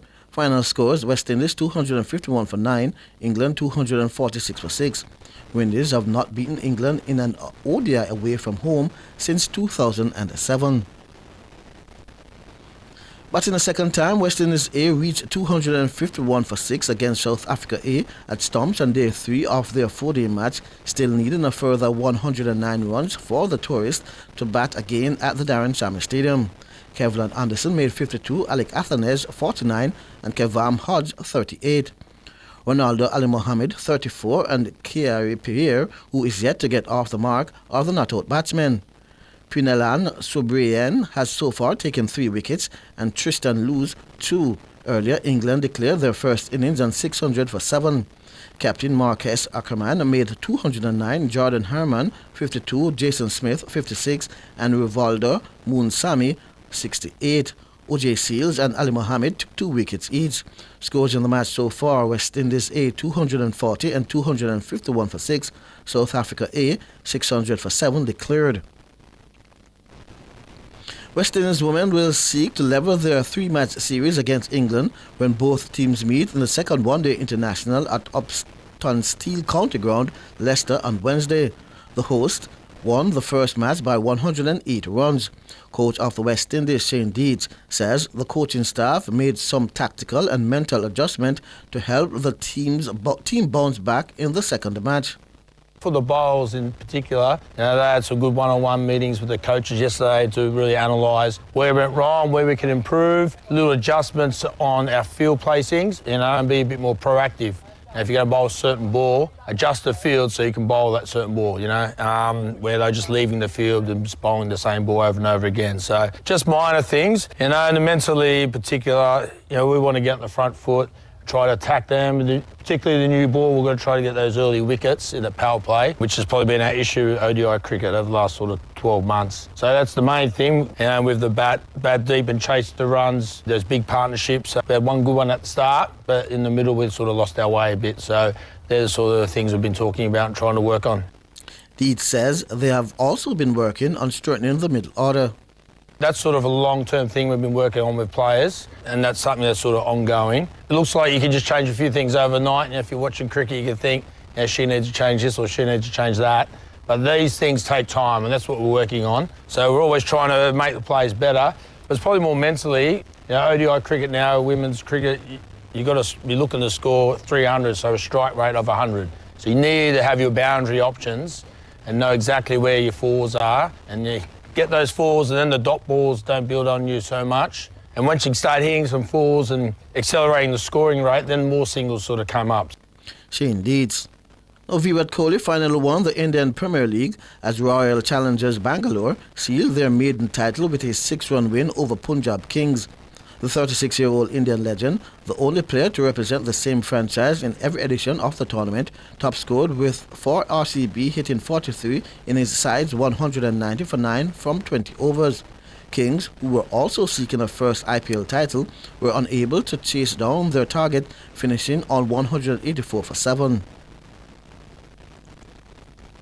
Now to track and field, as 2016 Olympic sprint hurdles champion Omar McLeod is among 10 Jamaicans down to compete at the Rome Diamond League meeting on Friday.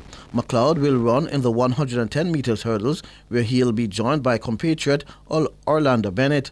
Two-time World Championships bronze medalist Rochelle Clayton forms part of a trio of Jamaicans who will contest the women's 400 meters hurdles.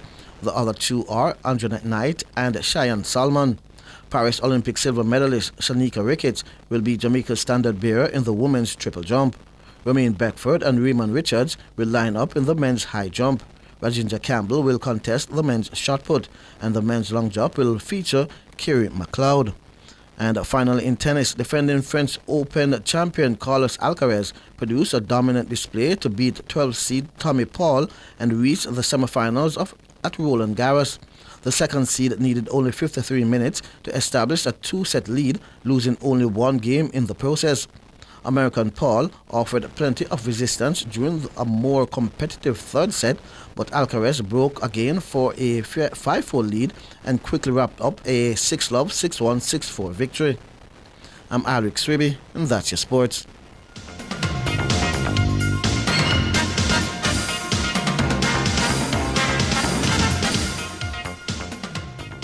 For all your scales and food processing equipment, call Advanced Scales and Equipment Limited at 876-968-9612-5. The time by Advanced Scales and Equipment Limited is 6:22.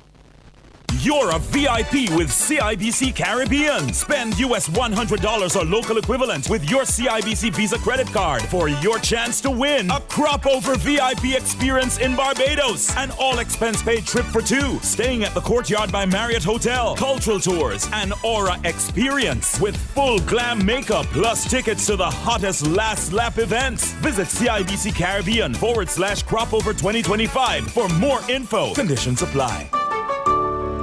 You've led teams, built businesses, and influenced change. Now, lead research that transforms your field. Apply now for the University of the Commonwealth Caribbean's Doctor of Business Administration or Doctor of Professional Practice. Flexible, research-based, and designed for working professionals. All UCC programs are accredited by the University Council of Jamaica. Learn more and apply online at ucc.edu.jm. UCC, fostering leadership and innovation. Plug into the sun with Peak Energy Solutions. We are your affordable provider for everything solar. Grid tie or off-grid solar P systems, solar air conditioners, panels, lithium batteries, solar supplies, and installation. Visit us at Shop 1, 3 Mosquito Valley Road, Red Hills, St. Andrew. Call 876-279-8820 or 944-0668. Or email us at peakenergysolutionsja@gmail.com. Peak Energy for everything solar. Public Opinion is brought to you by Cleasing Industrial Supplies Limited, Industrial Automation and Control Solutions. Good evening, and welcome to Public Opinion. I'm Robianne Williams. A special good evening to our friends over on our YouTube platform. It's a Tuesday evening. Welcome to Public Opinion. We invite you to weigh in live in the comment section on today's Public Opinion. So let's get straight to it. We've been talking about the figures, the stats that we're seeing, or the lack thereof, coming out of St. James. There was one murder recorded in St. James for the entire month of May. That's according to the National Security Minister, Dr. Horace Chang. He was speaking at a Jamaica Labour Party constituency conference in West Central St. James on Sunday. This month in St. James, we had one homicide, a domestic murder. One single murder. There's a time when we were running out of one a day because we had 335 murders in the year.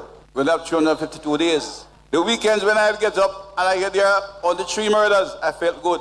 Not feel good anybody died, but that got less. We'd walk 2 years of the constituency, and when you went to the yards in Salt Spring, in Norwood, in particular in Flanker, you would walk into a yard, it looked like a butcher, what country people call a butcher stall. Men, women, and children were lying in the yard, bleeding.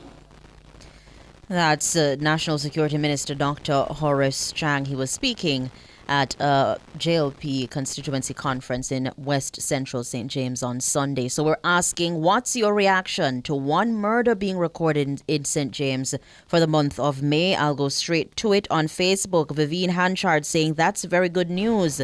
Since this year, I no longer have to hold my breath when I tune in to Nationwide at 6 for the news.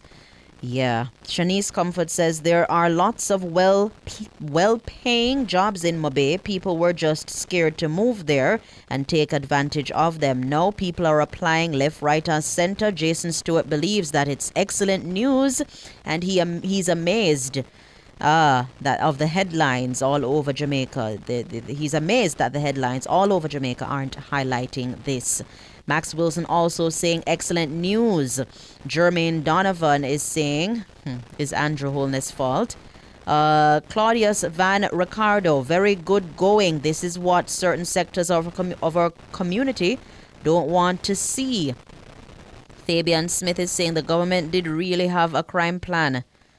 Oral Daly saying one too many. Side the gun. What happened to a good fist fight? Let's settle disagreements like men. At the end of the day, the best man wins. Bev Samuda says, Jesus, we soon can sleep with doors and windows open. Marcia Winter saying that this is good news. One murder being recorded in St. James for the month of May. This is indeed good news. Over on Instagram, Miguel Torna is saying, who records the murders? Were all murders which were reported? Those are questions coming from Miguel Tor. Robert Gregory Lewis is saying that shows the country that the Andrew Holness administration crime plan is working, and thanks to the hard work of the security force. Also, NS Jericho says, great. Let me see if we have any comments over on our YouTube platform. Yes, we're seeing the best police team, says Mizil Sterling. Wonderful. Andrew All the Way says Shirley Augustine. Everald Bailey is questioning, where is the crime plan? They say no. The crime plan is playing out them Becks. You cannot please black people. Angela says, thanks be to God, I am happy. Yeah? Those are just a few of the comments coming in on this Public Opinion. We unfortunately cannot take any more, so don't come at me. Yeah. Have a wonderful day. The Business Report is up next.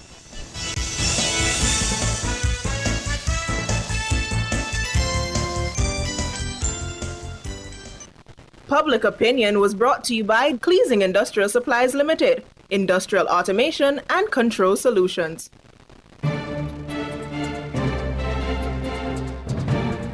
Hello, good evening, and welcome to Nationwide's Business Report. I'm Robianne Williams. U.S. President Donald Trump has signed an order doubling tariffs on steel and aluminum imports from 25% to 50%. The move hikes import taxes on the metals, key inputs in everything from cars to canned food, for the second time since March. Trump has said the measures which come into effect on Wednesday are intended to secure the future of the American steel industry. However, critics say the protections could wreak havoc on steel producers outside the U.S. And in the currency markets at the close of trading today, it cost 160 Jamaican dollars and 33 cents to buy $1 US, 215 Jamaican dollars and 21 cents to buy £1 British pound, and 116 Jamaican dollars and 81 cents to buy the Canadian dollar. That's the business report. I'm Robianne Williams. Good evening.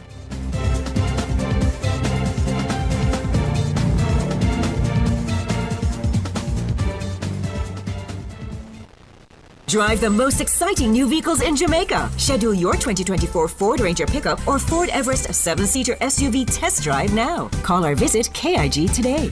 The time by KIG is 6:30.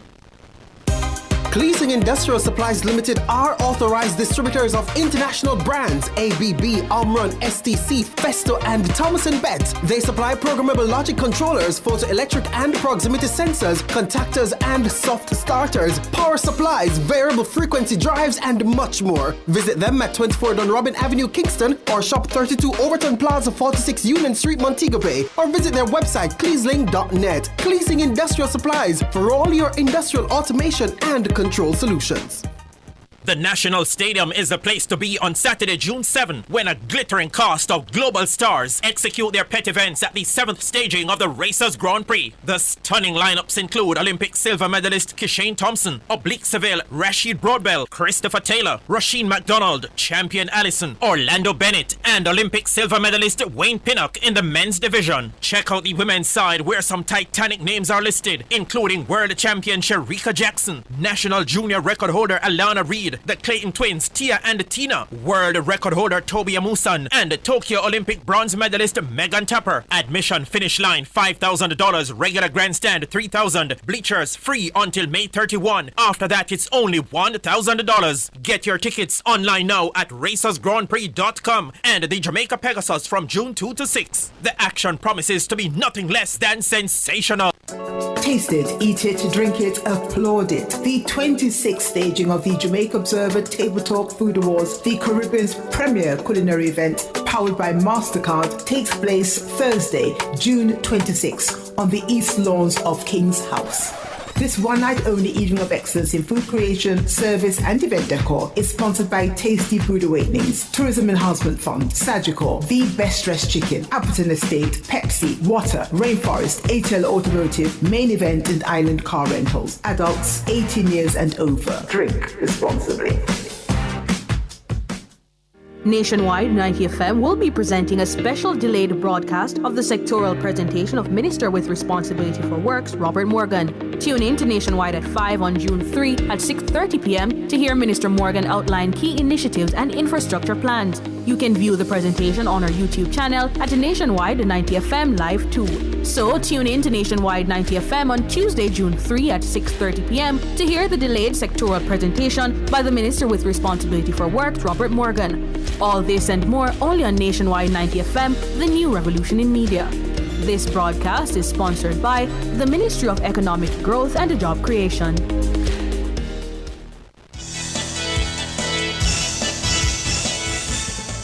Nationwide 90 FM now presents a delayed broadcast of the sectoral presentation of the Minister with Responsibility for Works, Robert Morgan. This is brought to you by the Ministry of Economic Growth and Job Creation.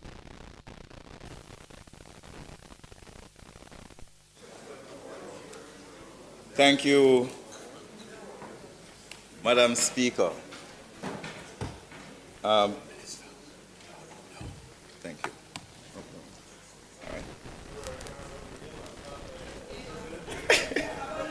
Madam Speaker, just over a year ago, I stood in this honorable house as the newly appointed Minister of Works. I knew then what I know now, but I know more now, that this was not a ministry just about concrete and contracts. It was about connection, credibility, and also about commitment. Madam Speaker, the journey has not been smooth, but we have persevered. And today we can say with confidence that the roads of Jamaica are in a better shape than they were 1 year ago. I want to first extend my gratitude to Prime Minister Dr. the Most Honorable Andrew Holness for entrusting me with this critical portfolio. A portfolio that touches and concerns every single Jamaican, even the unborn. I also thank my colleague and brother and friend, Everard Warmington, whose wisdom and counsel continues to guide me to this day.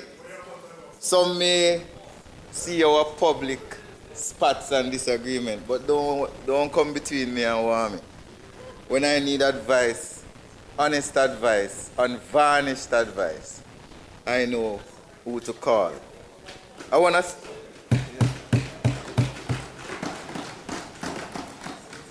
importantly, Madam Speaker, thank my colleagues who surround me with support. I don't always agree with what they say, and I may not always be able to give them what they ask, but I know that their cause, their guidance, and their direction comes from places of sincerity and support.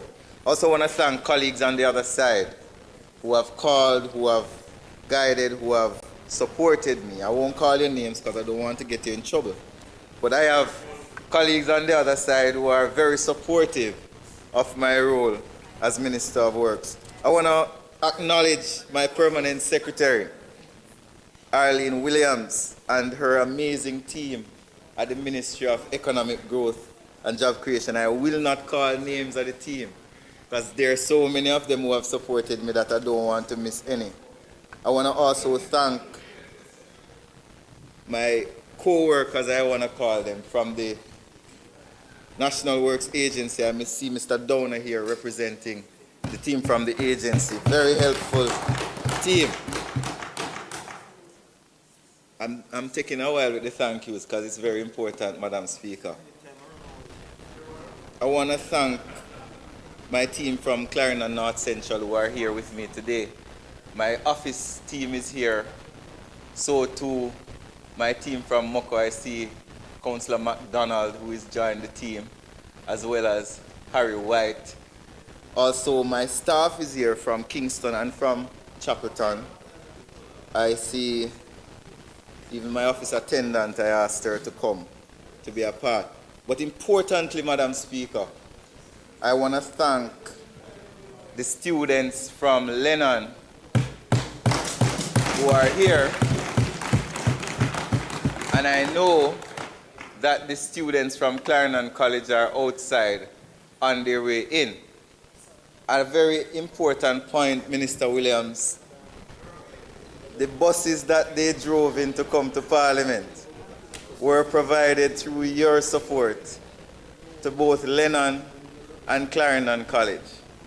Both schools did not have transportation, and the Ministry of Education was kind enough to provide buses. No man is strong enough without a good woman behind him and beside him. I want to thank my partner, who is also in the audience, always supporting me regardless of the challenges. Right here. Madam Speaker, this moment is not just a recap. It is a declaration of a recommitment to the next chapter. Our national infrastructure story is not just being written. It is being paved kilometer by kilometer, pillar by pillar, by a government that understands the weight of responsibility and the power of delivery. Ready, steady, go. The strategic framework. This framework is more than just a slogan. It's a mindset, a structured, phased, and people-first approach to national infrastructure development. Ready means we are planning with purpose. Our projects are climate resilient, data-driven, and future-proof. Steady means we are investing in people, engineers, students, apprentices, Jamaicans gaining skills, not just roads. Go means decisive, visible action. We patch, we pave, we build, because Jamaicans deserve no less. Under Ready, our comprehensive drainage study in Montego Bay will safeguard the city for another 50 years. We'll conduct also a drainage study in Spanish Town to enhance business and improve the ease of use of roads for the next several decades. Under Steady, our interns will be engaged with the Spark program, 20 of them from the University of the West Indies and the University of Technology. We are already partnering with HeartTrust NTA to train and certify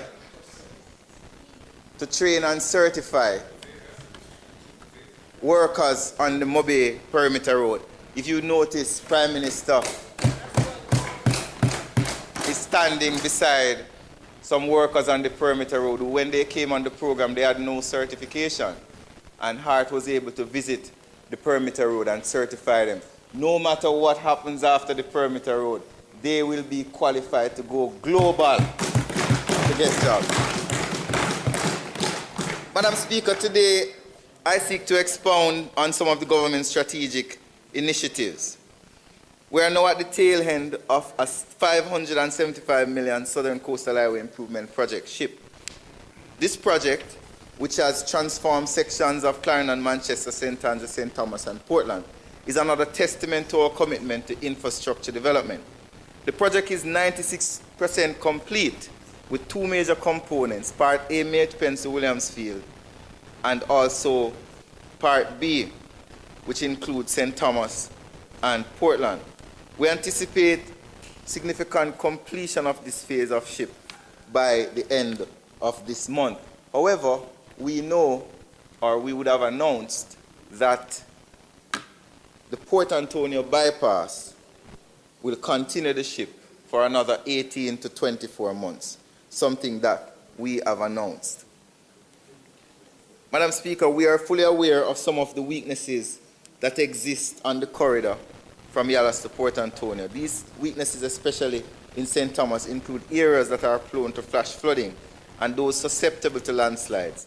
The engineers of the project have considered the varying parameters in the design in areas such as Port Morant, which is highly prone to flooding, and it has received special attention.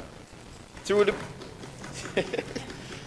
project, we will mitigate the incidence of flooding in this space, but I issue a word of caution though, Madam Speaker, as depending on the intensity of the rainfall, we may still see some flooding in several areas, owing to things like rainfall intensity such as 1 in 100 or 200 years rainfall. In the western part of the island, the National Road Operating and Construction Company, through the Ministry of Economic Growth, has entered a design and build construct contract with Czech, also known as the contractor, for the execution of the Montego Bay Perimeter Road. This includes the Montego Bay Bypass, Barnett Street dualization, West Green Avenue dualization, Long Hill Bypass, and as I mentioned before, a comprehensive drainage study. One of the interesting things about the work that we're doing in Montego Bay is that we have created an aggregate testing lab. This aggregate testing lab is what we're using to check the quality of the asphalt that we're putting on the road.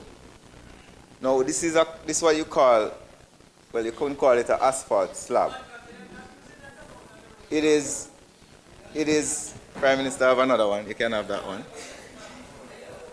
So when the asphalt on the perimeter road is of varying thickness, it comes from 2 inches to up to 3 inches. This is about 2 inches.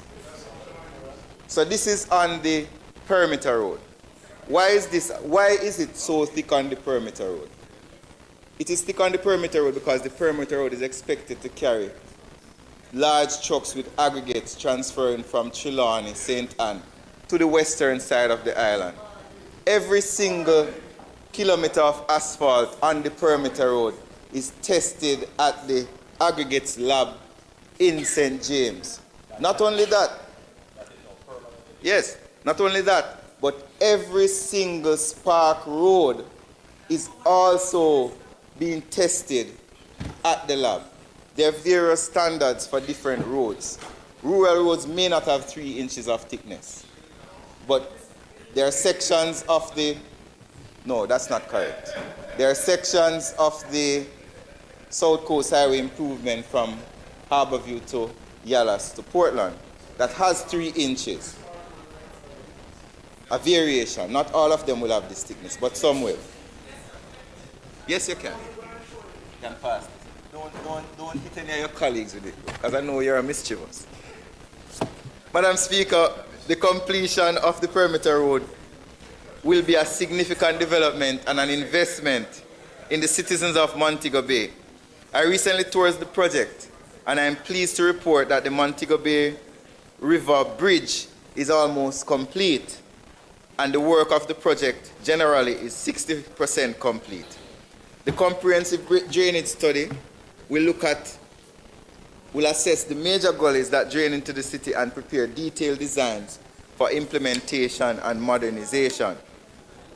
Madam Speaker, we are building roads and highways not just for the commuting public, but also to provide an enabling environment that fosters capacity building among our youth and communities, thereby leading to sustainable growth. The government of Jamaica, Madam Speaker, is investing some $16 billion in improving urban transportation in the Kingston metropolitan area, including the parish of Portmore. The program is expected to benefit the parish of Portmore. The program will benefit approximately 1.2 million Jamaicans through the CAPEX expenditure program. It will include road, drainage, water, sewage, traffic management, as well as ensuring future broadband connectivity, which are significant deliverables in the program. This ready pillar of our framework ensures that infrastructure projects are being built on strong foundations. Madam Speaker, the Grange Lane upgrade, which is almost complete, and I know Member Terry Long and Miller are very happy with it. Even Fitz drives on it every day. Valued at $925 million, is now 98% complete. I want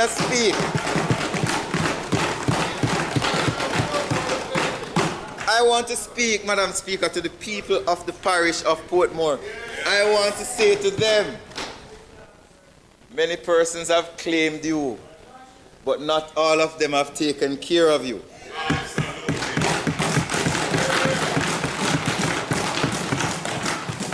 You have seen the work we have done on Grange Lane, and I want to say to you, more is coming.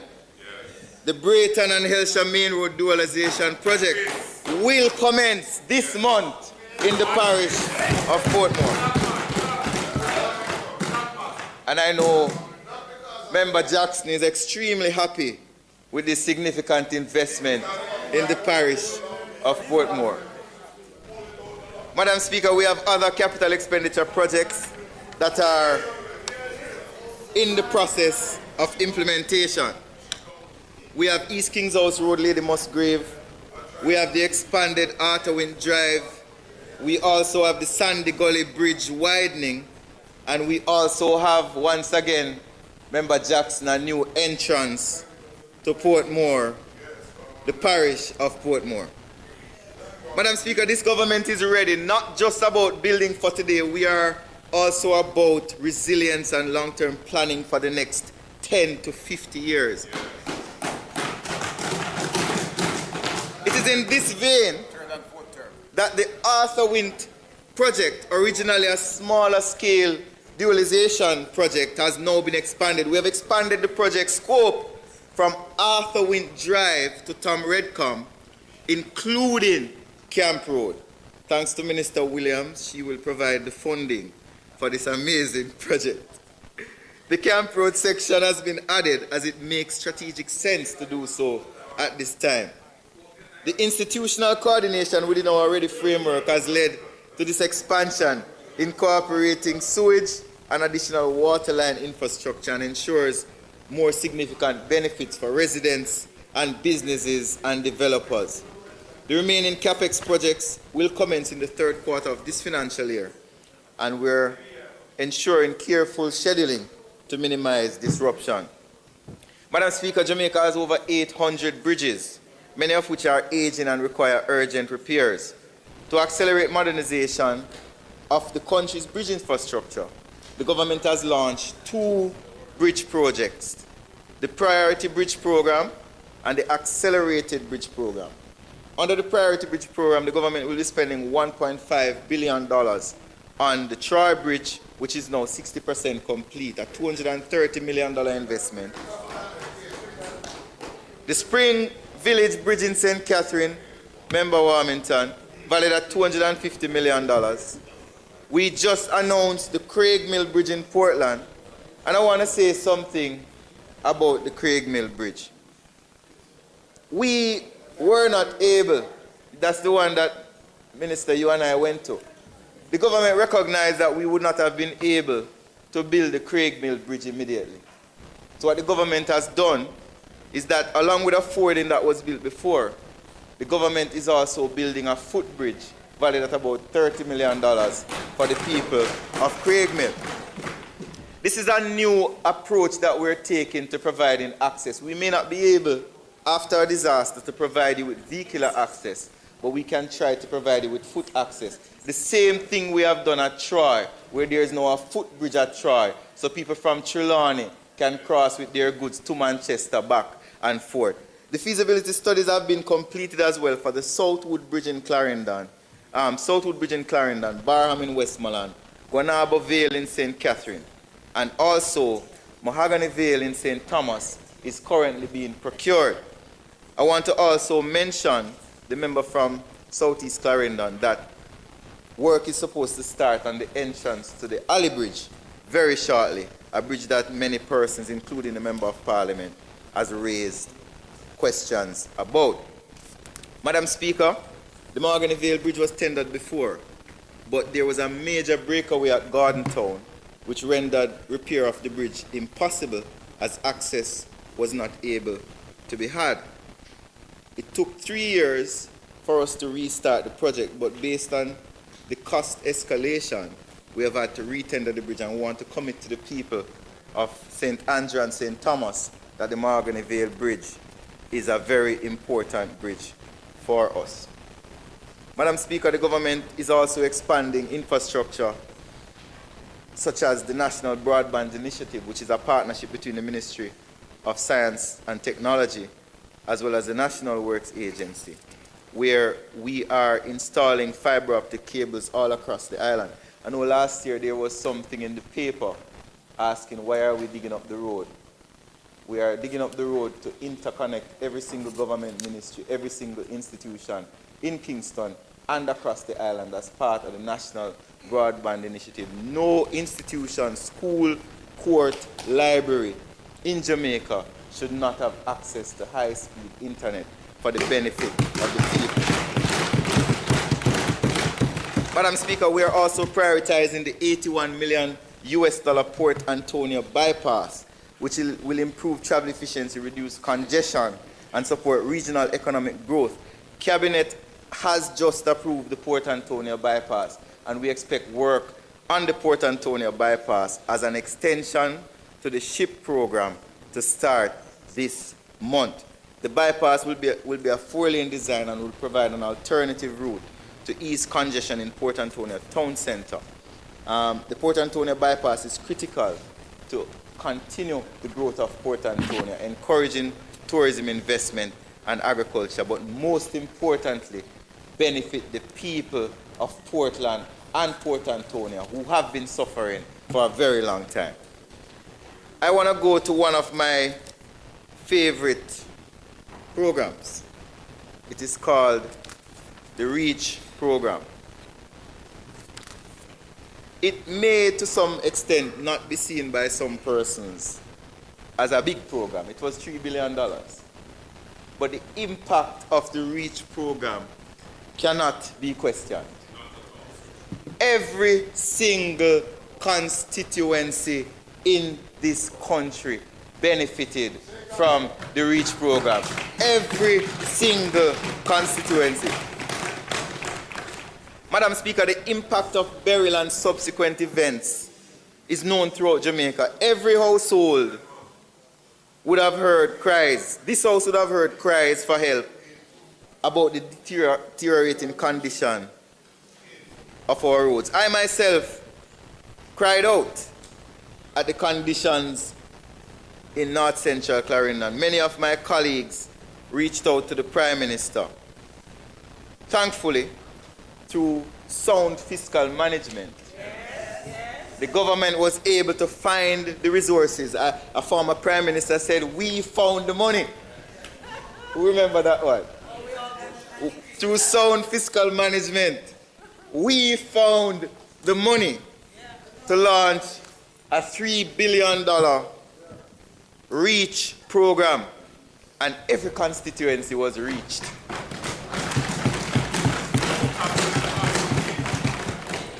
Out of the $3 billion, each member of parliament had the opportunity to recommend $20 million worth of patching in their constituency. Some members of parliament at this time are still benefiting from that $20 million.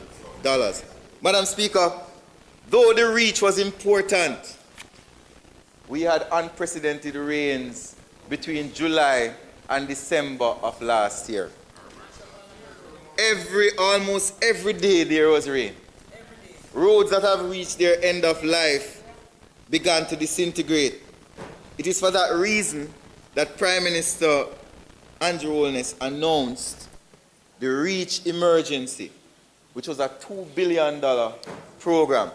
I remember, Madam Speaker, when some of those on the other side were busy in Christmas eating their ham, I was on the road, marking the road and inspecting, patching, ensuring that the patching was being done properly. As all told, we spent approximately $4.5 to $5 billion on island-wide road patching. I want to announce that the emergency patching is almost 90% complete, 80 to 90% complete. And while the broader $3 billion REACH program, the constituency-based program, is 72% complete. Both phases are expected to be completed by the end of this month. Now you can see me on the road marking potholes to ensure that those important potholes were chronicled and recorded for repair. The government of Jamaica, Madam Speaker, is intensifying its focus on flood management through a series of strategic interventions designed to reduce devastating impacts of flooding. For this financial year, some $825 million has been allocated to various activities such as river training, rehabilitation of eroded gullies, critical upgrades for the country's drainage system. These measures are aimed to safeguard communities, protect critical infrastructure. And this is part of the government's commitment to ensure that we are ready for any disaster. I know Member Hilton is very passionate about the Sandy Gully. And the government has earmarked $2 billion for comprehensive repair and enhancement to the National Gully Network. It is almost ironic that this government is going to allocate so much money to repair gullies, because back in the day they referred to us as the gully government. A significant portion of these funds will be directed towards the Sandy Gully and its tributaries. Not many people realize, but the Sandy Gully is not one gully. It's an entire network of a drainage system that ensures that Kingston does not flood. A significant portion of the funds also will be dedicated to the North and South Gully in St. James. These improvements are not only critical to flood control, but also for public health and urban development, protecting vulnerable communities and ensuring a sustainable future for Jamaicans. The government of Jamaica, Madam Speaker, continues to prioritize road safety as a fundamental aspect of national development. We are seeking to create safer, more navigable roads, and the objective is to ensure that we have a reduction in accidents and support overall public safety. Thus far, streetlights along the Elgin Corridor and Bogue Road in St. James have been rehabilitated. We're also a caring government, Madam Speaker. On this matter of safety, we're looking to partner with each and every Jamaican who use our roads, and the government remains steady in its commitment to funding and implementing improvements to road safety. However, this cannot rest on the government alone. We believe in the shared responsibility that requires the active participation of every road user, drivers and pedestrians, cyclists, public transport operators alike. Safe road behavior, adherence to traffic laws, and a collective commitment to vigilance are all essential to the complementing the infrastructure investments. We have lost too many lives on our roads, Madam Speaker. Though we have seen a double-digit reduction in road deaths, any road death is too much. Madam Speaker, every one of us has a duty to protect the ultimate gift of mankind, our life. As part of our way of lifting up our communities, Madam Speaker, we are embarking on a revitalization of our town centers. We have started with Barbican and Halfway Tree. Many of you who drive through Barbican will realize that we have painted the medians in Barbican and also remarked the lanes. We have also reinstalled the barriers in Halfway Tree. I was in Halfway Tree this morning with some of the workers repainting the barriers, and I took a selfie with them while they were painting. Many persons may not see this as important, but Halfway Tree is one of the largest areas of commute in the country. It is a place where students, other workers come. The safety of persons in Halfway Tree is very important, and replacing the barriers, which many of them became damaged, was something that I committed to long ago. Our urban renewal and revitalization program will move to Ocherios next. We'll be paving and resurfacing key areas, repairing sidewalks, installing safety barriers, repainting road markings, improving lighting, and working with the forestry department to beautify areas. I had a conversation with Minister Mackenzie. One of the things we are going to be doing is partnering with the Fire Brigade and the National Solid Waste Management Authority to ensure periodical cleaning and maintenance of these areas. We'll be working out the permutations of it with Minister Mackenzie shortly. Madam Speaker,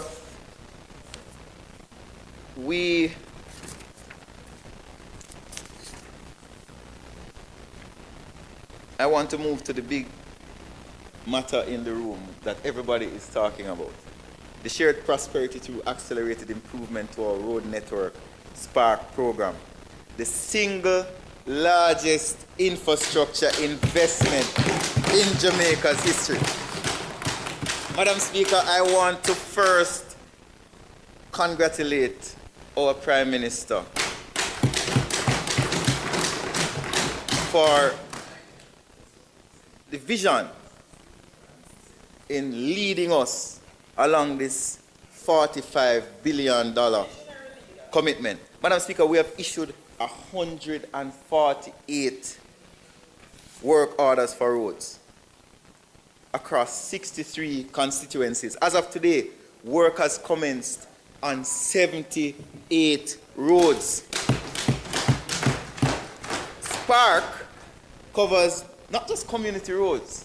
We're going to talk about community roads, but Spark also will cover something that we don't remember, main roads. Approximately 70 main roads will be repaired in the next phase of Spark. So part A of Spark is local and community roads. It focuses on straightforward road works, including road rehabilitation and reconstruction, repairs to longitudinal drains and road markings. It will address surface distress. It will strengthen pavements in eroded areas and reduce surface roughness. I want to give you an example of how powerful Spark is. Prime Minister would have in December gone to Everest Drive in the constituency of the leader of opposition business. We plan to spend $60 million on Everest Drive. We said we're going to go there, rip up the asphalt and pave it over. But here's how Spark, here is what sustainable development is about. When we dug up the road and we did our soil testing, we realized that the people of Everest Drive were drinking water from asbestos pipes. The government had no choice but to dig up every single pipe in Everest Drive. Remember, you know, Everest Drive does not vote for the government in power. But the place that the Jamaican vote when it comes to our infrastructure program is irrelevant because Spark is a non-political program. Not only that, but we found that we had to build retaining walls. We found that there was an individual whose house was about to collapse because of the road work. We had to do that. So when the opposition spokesperson on works stands in this house and criticizes this house as to why Everest Drive don't finish, Everest Drive is not finished because this government will not shortcut the benefits of the people. We will do the work to ensure that the people have good roads. So far, Madam Speaker, we have completed several roads under the Spark program. I am happy to announce, and I know colleagues are also happy to recognize the work that Spark has been doing. So far, since we have started the Spark program in December of last year, we have finished paving Orange Grove Road, Richings Avenue, New North Street, Desmond, or is it Fletcher's Land, which is the correct name? New North Street, Dorothy Drive in the constituency of the Ministry of Finance, Maho Drive in the constituency of MP Miller, Susan Avenue in the constituency of MP Miller, Alanda Terrelong's constituency, Ransford Close, Jasmine Close. And I don't mean to pick on you, no, Fitz, but you're easy to pick on. Northeast 15th Street, Northeast 15th Street in Greater Portmore, and Northeast 14th Street. You didn't come here and tell us that your Spark roads were completed, Fitz. We also have Mountain Pass in the constituency of St. Catherine Northeastern, and also New Nursery in St. Catherine Eastern, and Bellevue Avenue in East Kingston and Port Royal. Madam Speaker, that is about 13 roads. By next week, we've done 13 already. By next week, we'll probably be at 20. The week after that, it will be another 10. By the end of June, we should finish between 35 and 40 roads. We have never in the history of Jamaica built so many quality roads in such a short period of time. How can, Madam Speaker, how can, Madam Speaker, how can, Prime Minister, I give you the first copy. Madam Speaker, how can anybody question the investment of this government in road infrastructure? Spark is a capital project. But I'm not even going to talk about capital projects. I'm going to speak about recurrent expenditure in our road network. I said it before, but it seems as if the opposition did not hear. In 2014-15 budget revised estimates, the PNP government spent $562 million on road infrastructure, road repairs, river training, cleaning gullies, bridge development, maintenance of secondary roads, traffic management, island-wide disaster mitigation. No man, it's million. It's the way it's written. It's the way it's written. Less than $1 billion on road infrastructure in Jamaica. And why you wonder why this government over the last several years has had to be investing record upon record upon record upon record amount of money on roads. We, led by Prime Minister Andrew Holness, last year, I give you last year alone, spent $8.7 billion on road infrastructure. I am not talking about capital expenditure. I'm not talking about capital expenditure. Because their capital budget was about 12 billion, ours is about 70. Since as you want to challenge me, Fitz. Since as you want to challenge me, let us go through it. Because I have some time. Madam Speaker.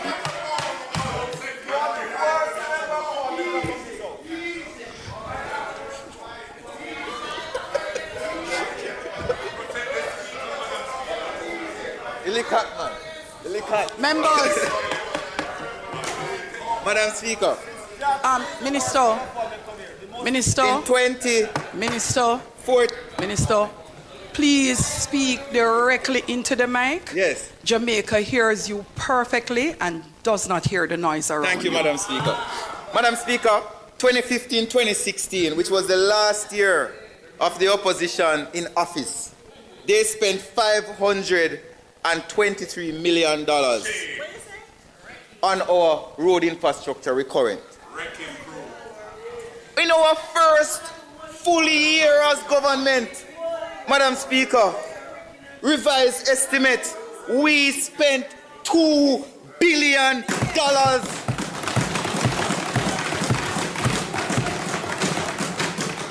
Madam Speaker, 2018-19, we spent $2.7 billion. 2019-20, we spent $5.8 billion on road infrastructure, Madam Speaker.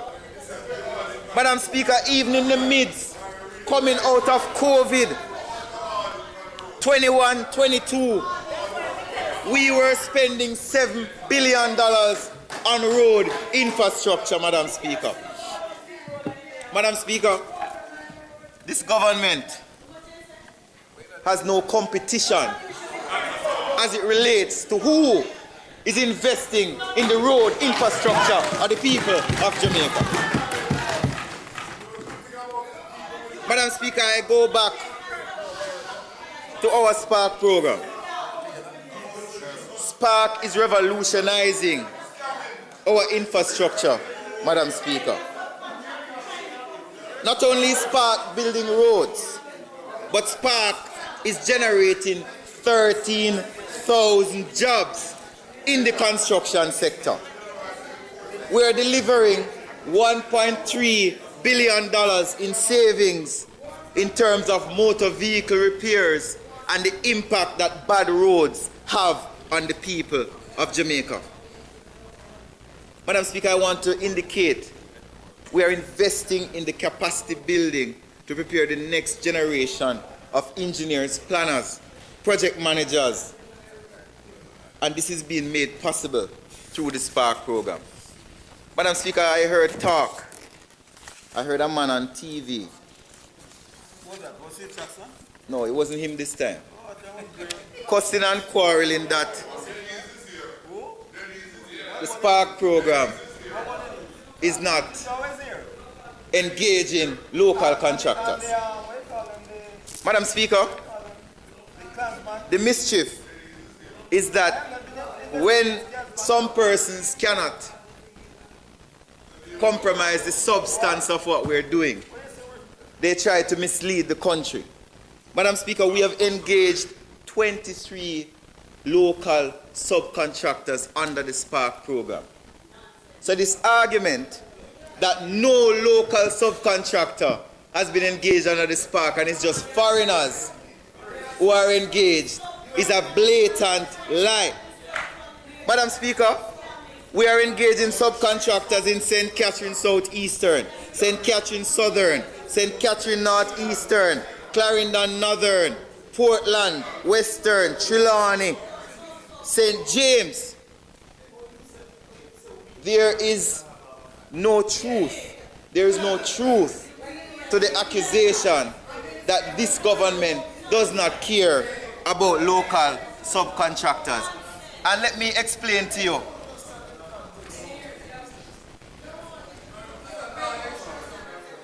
Madam Speaker, I'm not gonna give out this yet, but the government spent $8.7 billion last year on recurrent expenditure. All of that $8.7 billion of recurrent expenditure went to local contractors. Madam Speaker, over the last 18 months, based on the data coming out of the procurement unit of the National Works Agency, the government of Jamaica has spent over $12 billion of recurrent expenditure. Every single dollar of that $12 billion has gone to local contractors. So how can they come and say this government is not investing in local contractors? Madam Speaker,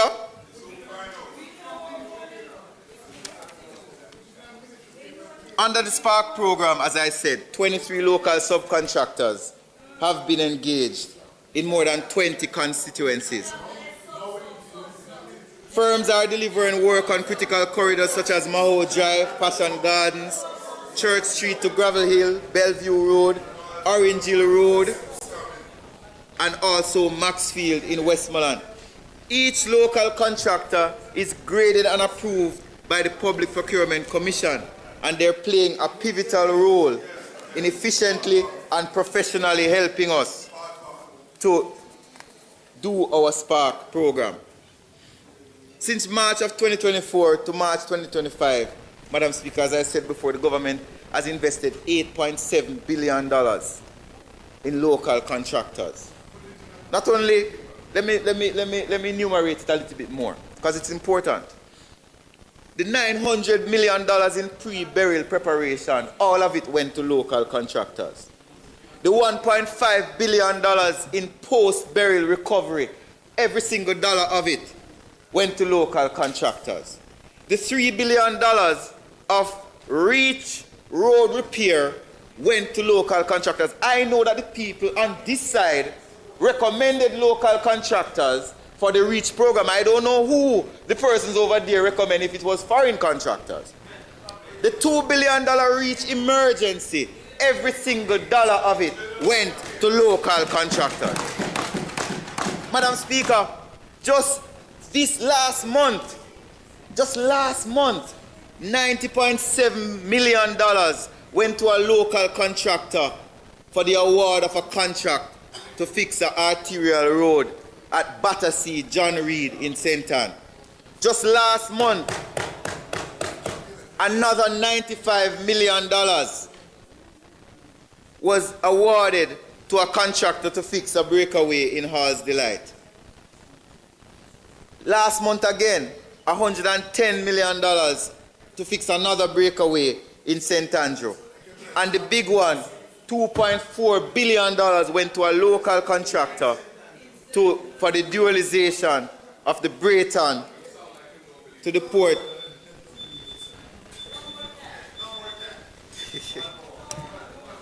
I know it would make you guys uncomfortable. House Leader, the member's time for speaking has expired. 5 minutes. Madam Speaker. Madam Speaker, I now ask that the Minister's time for speaking be extended by 5 minutes. Members, I'm making sure the Minister has adequate time to finish, particularly because I've been barely able to hear him.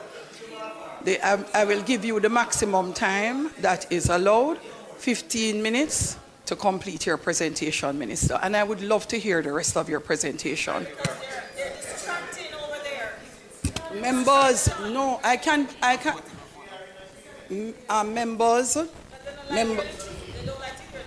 Members, the standing order actually requires, the standing order requires that the person who is on their feet be heard in silence without interruption. I am asking you to please allow the member to finish his presentation and allow those who are seated in the Parliament to be able to hear. Minister, I directed you to speak into the mic because the public hears the mic clearly.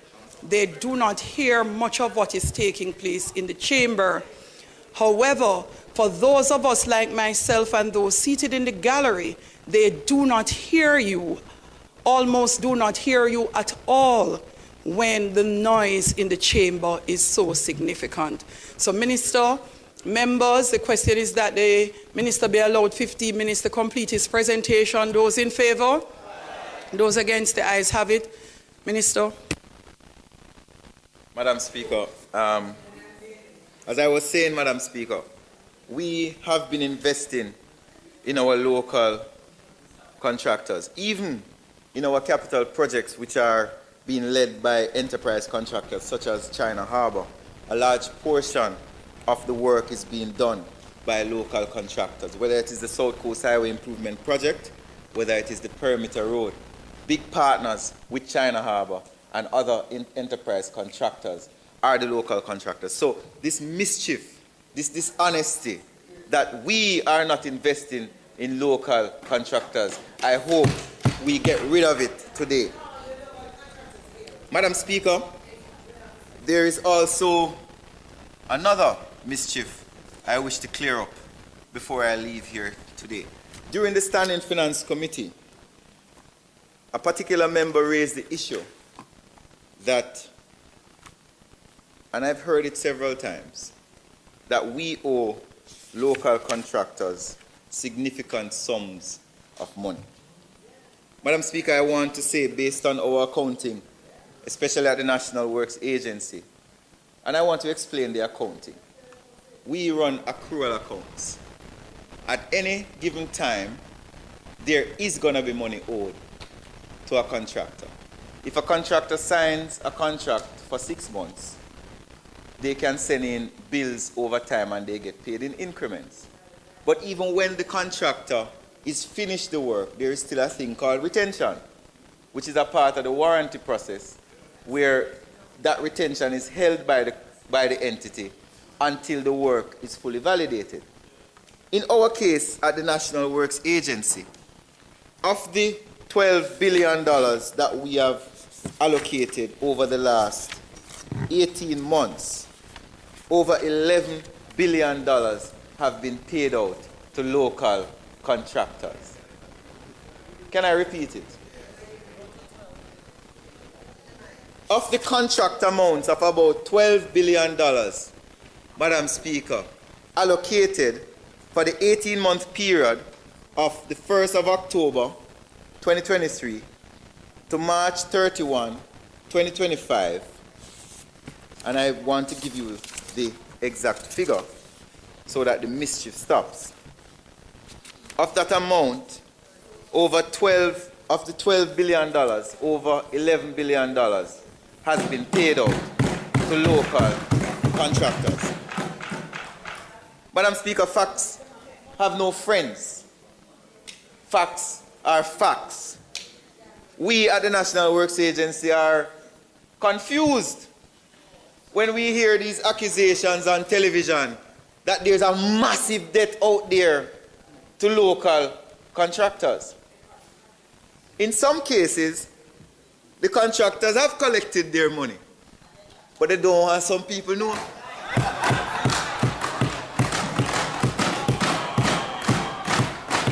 I have had contractors say, boy, Minister Morgan, you know, me collect the bill in about. Me don't want you tell nobody. Me don't want you tell nobody say me collect the bill. So just hold that one day down for me. In other cases, we have seen, Madam Speaker, where work has not been validated because work was either not complete or done properly. And there are persons who come here and advocate for us to pay bills for work not done properly. Madam Speaker, those days of paying for poor work are over. The taxpayers' dollars must be protected. Madam Speaker, I have been a champion for accountability. And I have said it publicly. If you see work being done under the cover of the National Works Agency and it is not being done properly, send me a picture and I will ensure I report it to the head of entity to ensure that there is accountability for taxpayers' dollars. Madam Speaker, no transformation is complete unless it builds on our people and supports local businesses. We have prioritized local contractors under REACH and under all of our programs. From Portland to Westmoreland, from Clarendon to St. James, we have engaged dozens of Jamaican subcontractors, small and medium-sized enterprises that employ Jamaicans to circulate income locally and build grassroots expertise. Madam Speaker, this is how we build local capacity. This is how we nurture the next generation of engineers, masons, equipment operators, and entrepreneurs. A majority of the people who work on these capital projects, whether they work for China Harbour, whether they work for Rishan Capital, are local persons. When I visit these sites, the excavator operator is in most cases a local person. The mason on the site is a local person. The roller operator is a local person. Where do they get this misguided belief that this government, the people's government, is not investing in our locals? The government believes in shared prosperity, not just in words, but we have put our money where our mouth is. Madam Speaker, the government does not merely build roads. We build the resolve of a nation. We're not here to patch over the past. We're here to pave the future. Every mile of asphalt we lay is a mile of ambition made real. Every bridge we build is a bond of trust restored between the government and the people of Jamaica. We don't just cross rivers, we build bridges of prosperity. We don't just pour concrete, we pour hope into the veins of forgotten communities. We are not in the business of delay or denial. We are in the business of delivery. From the spark that ignites progress to the reach that extends help to every corner of the island, we are writing Jamaica's next chapter with purpose, precision, pride, and most of all, with integrity. From Negril to Morant Bay, Ocho Rios to Portland Cottage, we are transforming not only where Jamaicans walk and drive, but also how Jamaicans live, move, and dream.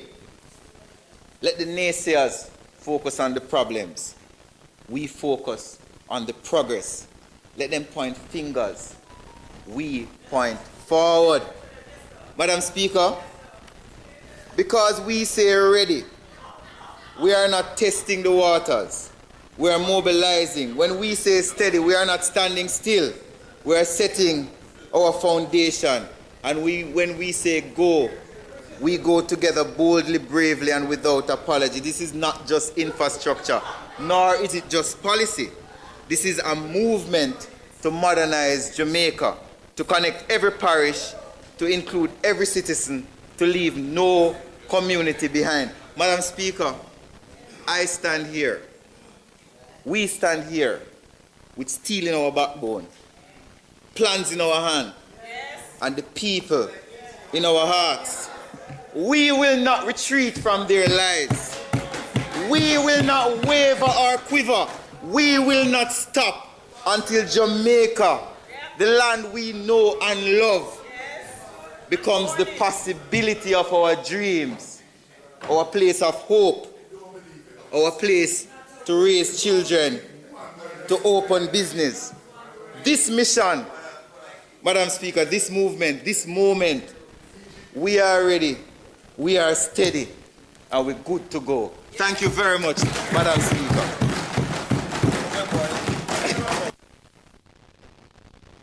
That was a delayed broadcast of the sectoral presentation of the Minister with Responsibility for Works, Robert Morgan, that was brought to you by the Ministry of Economic Growth and Job Creation.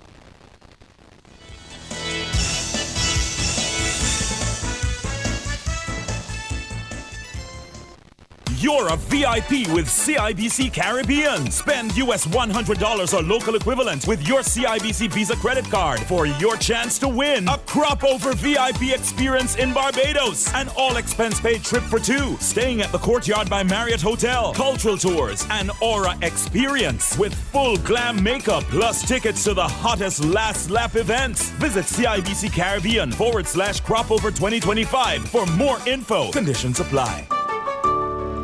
This Father's Day, escape to the Pamper Temple for ultimate relaxation. Adam and Eve Day Spa. All treatments are infused to melt your tension and remove stress. Pamper Dad with a massage, facial, body treatment, and mani-pedi. Unwind at Adam and Eve and enjoy complimentary Pure Country juices and Johnny Walker. But now at www.adamandevedayspaja.com. Purchase gift certificates. Call 876-754-6017 or WhatsApp 876-567-2142 for details.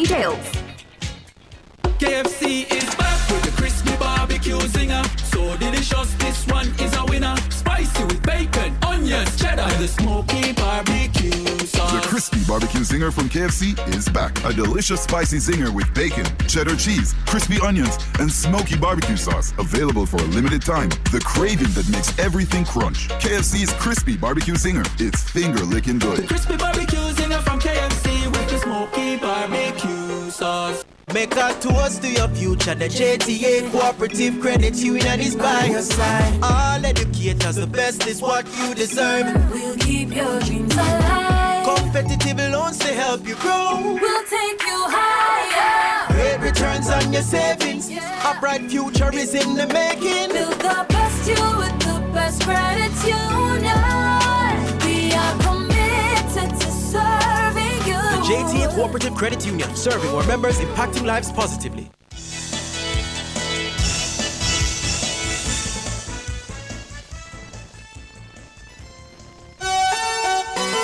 Good God have mercy, hey. Good God have mercy, hey. Lord have mercy, hey. Spurlina build up my confidence. Rastafari run the continent. Good God of mercy. It's 7:32, and that means it's time for Nature's Remedies. That's the program to educate you about the uses of natural herbs. And tonight we're talking about the calabash. And I think I know what that is, but sure Doc will tell us. As usual, we'll be opening the lines. We may be able to squeeze some calls, so you can call in with any questions you may have for our resident pharmacognosist. You know her well. That's Dr. Denise Daly. Hey, Doc. Good evening, Ricardo. Good evening, Prof. Good evening. Hi, Dr. Daly. Hi, pharmacognosist. I love that title. Yes. Thank you. Yes. All right. So, Doc, let me guess. You tell me if I'm right. The calabash is that coconut-looking thing where them serve saltfish and roast yam in, right? Yes. Bam, there bam. you go. There we go. Professor Hope, that's 5 points for me, Professor Hope. So I'm already reaching the front of the class. He got me, Dr. Daly. But then you know, I hear Ricardo say that coconut-looking thing. That coconut. So tell us about the calabash. You know what a calabash looks like when it's on the tree or when we just pick it and we're going to take out the middle? Have you ever picked a calabash? No, me never pick one. That's why I hear you talk about the coconut looking thing. But Dr. Daly is going to help us. Dr. Daly, it's good to have you and good to meet you in this format. Tell us a little bit though about what the calabash is used for, aside from putting food inside of the dry. That's one of the versatile uses of the calabash, and I love the description, Ricardo, because who did not remember how it looked? From you said coconut looking thing that we put food in. Yes, definitely get it. So the calabash, or Crescentia courgette, is one of the plants that we use in Jamaica and the Caribbean and Latin America. So it's big in our cultures. We use it as containers, but outside of using it as containers, using it for musical instruments, art pieces, jewelry, handbags, jewelry, you name it, because of the outer part of the fruit. Now, this plant, it's also, by the way, a native. It's the national tree of St. Lucia. Ah. Oh, yes, I didn't know really? that. Yes. So they share a lot of uses of the tree as well. With the calabash, you know the verse, by the fruits you shall know them. Mm-hmm. From afar, you can tell that is a calabash tree. You see large, round fruits, green, growing from the bark. Right? Mm-hmm. Normally the bark or the main part of the tree, the large part of the tree, and it's not a jackfruit. So you're like, definitely that is a calabash tree. Now, it has a lot of cultural significance as well, especially with the Rastafarian culture. Mhm. And the most popular part of the plant that's used is the fruit. And then we'll talk about some of the other parts. We know so much about the outer shell of the fruit, Mhm. but pulp, the leaf, the seeds, the bark, those are also medicinal. So hold on, Doc, because Yeah. Prof is right. I don't think I've ever seen it on the tree like that. Mhm. She's quite right. I've seen it in the dried, container-looking shape. Yeah. So what I'm seeing on screen now, and YouTubers, you can see it if you're on the platform. You're saying there's something inside of that green fruit that can be used to do what? To do a lot of things, and we're gonna talk about it. It's called the pulp. Mm. The pulp. Pick a green fruit. It's heavy, so it's not gonna be as hollow and light as the brown one that's dried and we use as container. So it's gonna be heavy. In fact, it can be up to about 2 kilograms to 8 kilograms. That's about 4 pounds to about 18 pounds with the fruits inside. So, Dr. Daly, is there a special time to pick the fruit because it's usually big and green? Do we know when to pick it? Does it change color? How do you know when to pick it for use? For use, definitely. Once it's on the tree, it's going to stay green until it falls. And you can see the maturity similar to some fruits. However, you can pick it depending on use. For example, if we're picking it for a cup or for jewelry or containers, the size vary. As small as 6 inches, it can be when it reaches that diameter. You can use it for that. Or it can grow as big as 25 centimeters, or let's use inches.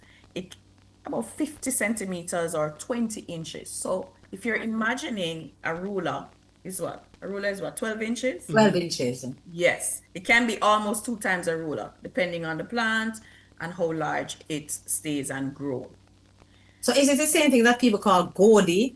Because I'm from country, I call it the Godi tree. Yes, the Godi tree. Godi tree. So it's the same thing. Yes. Same thing. Godi, calabash, or calabash. Yes. Same tree.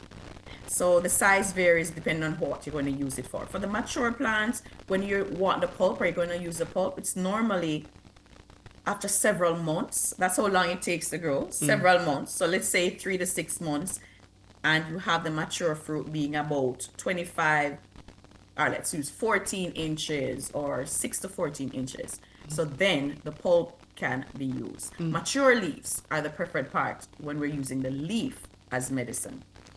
Okay, so the medicinal benefits now. So you're saying that multiple parts of it can be used. So you talked about the inside. You call it the pulp? The pulp, yes. Right.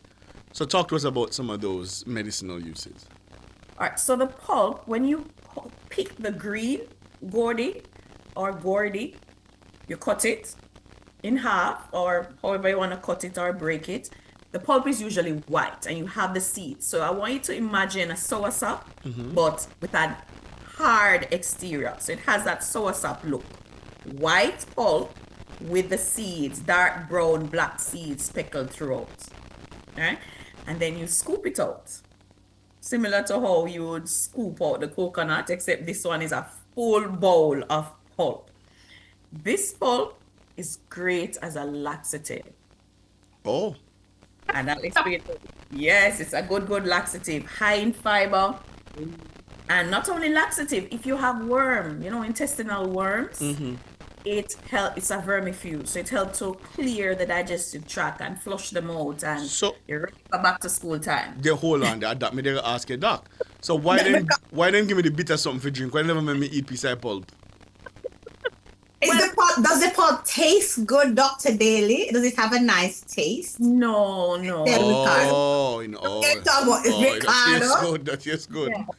An acquired taste. In fact, we don't eat it a lot in Jamaica. Exactly. We normally give the goat and cow. We don't eat it a lot because of the taste. We prefer with soursop taste, or guava taste, and so on.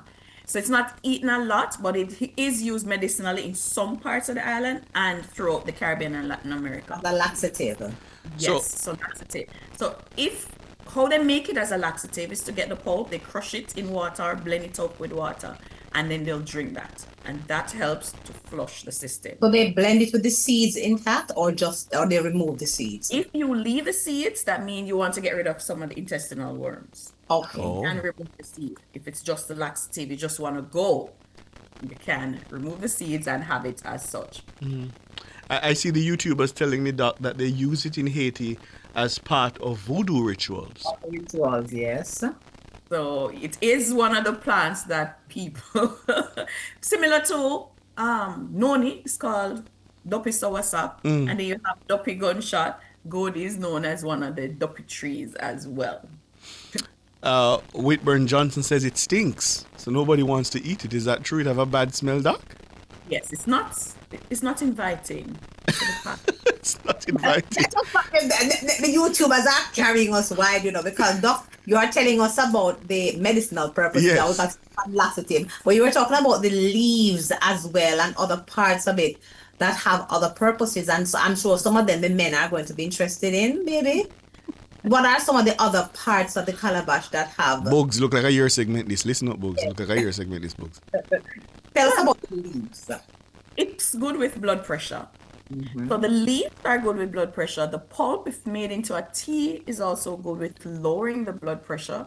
And with men, cardiovascular health equal reproductive health. And we did mention that sometime. If you have good heart, good health, cardiovascular health, then you have a good reproductive life. So it will help us to stand firm, Doc. You will stand firm as well. And we'll talk more and about... just to be clear, this is the leaf. The leaf and the pulp. The pulp can also help.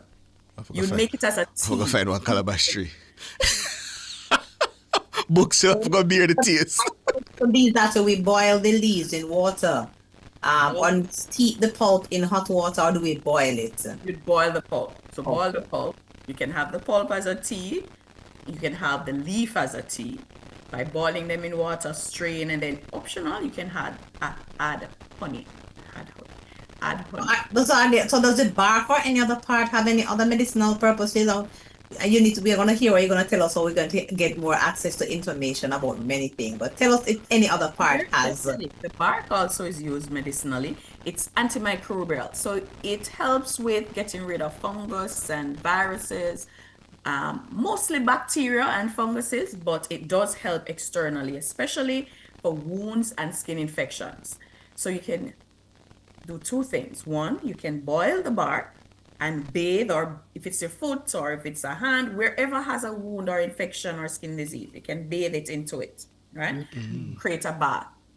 You can also use it as a tea as well, the bark, for skin infections. So externally, you apply it as a poultice, crush the bark in some oil or some water, wrap it with the cloth, that area, to help with wound healing, and you can have the tea. So it's both internal and external. Speaking of wound healing, the leaves, if you crush the leaves, crush it, just add a little water, crush out the leaves. And or you can make a juice from the leaf and squeeze it on wounds if they're bleeding profusely and you're near one of these plants. So it helps to stop bleeding.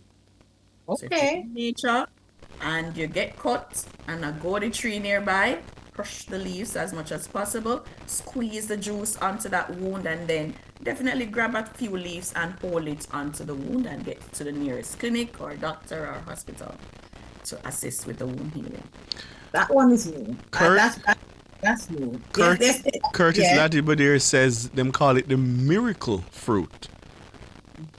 Yeah, you heard that name, Doc? Miracle fruit? Yes, it's used in ceremonies and it has a lot of vitamins and minerals, but only a few cultures still use the pulp and the leaf. Where is trees? Yes, that's my question. Where is it grown? Because I don't think I've ever seen one of the trees.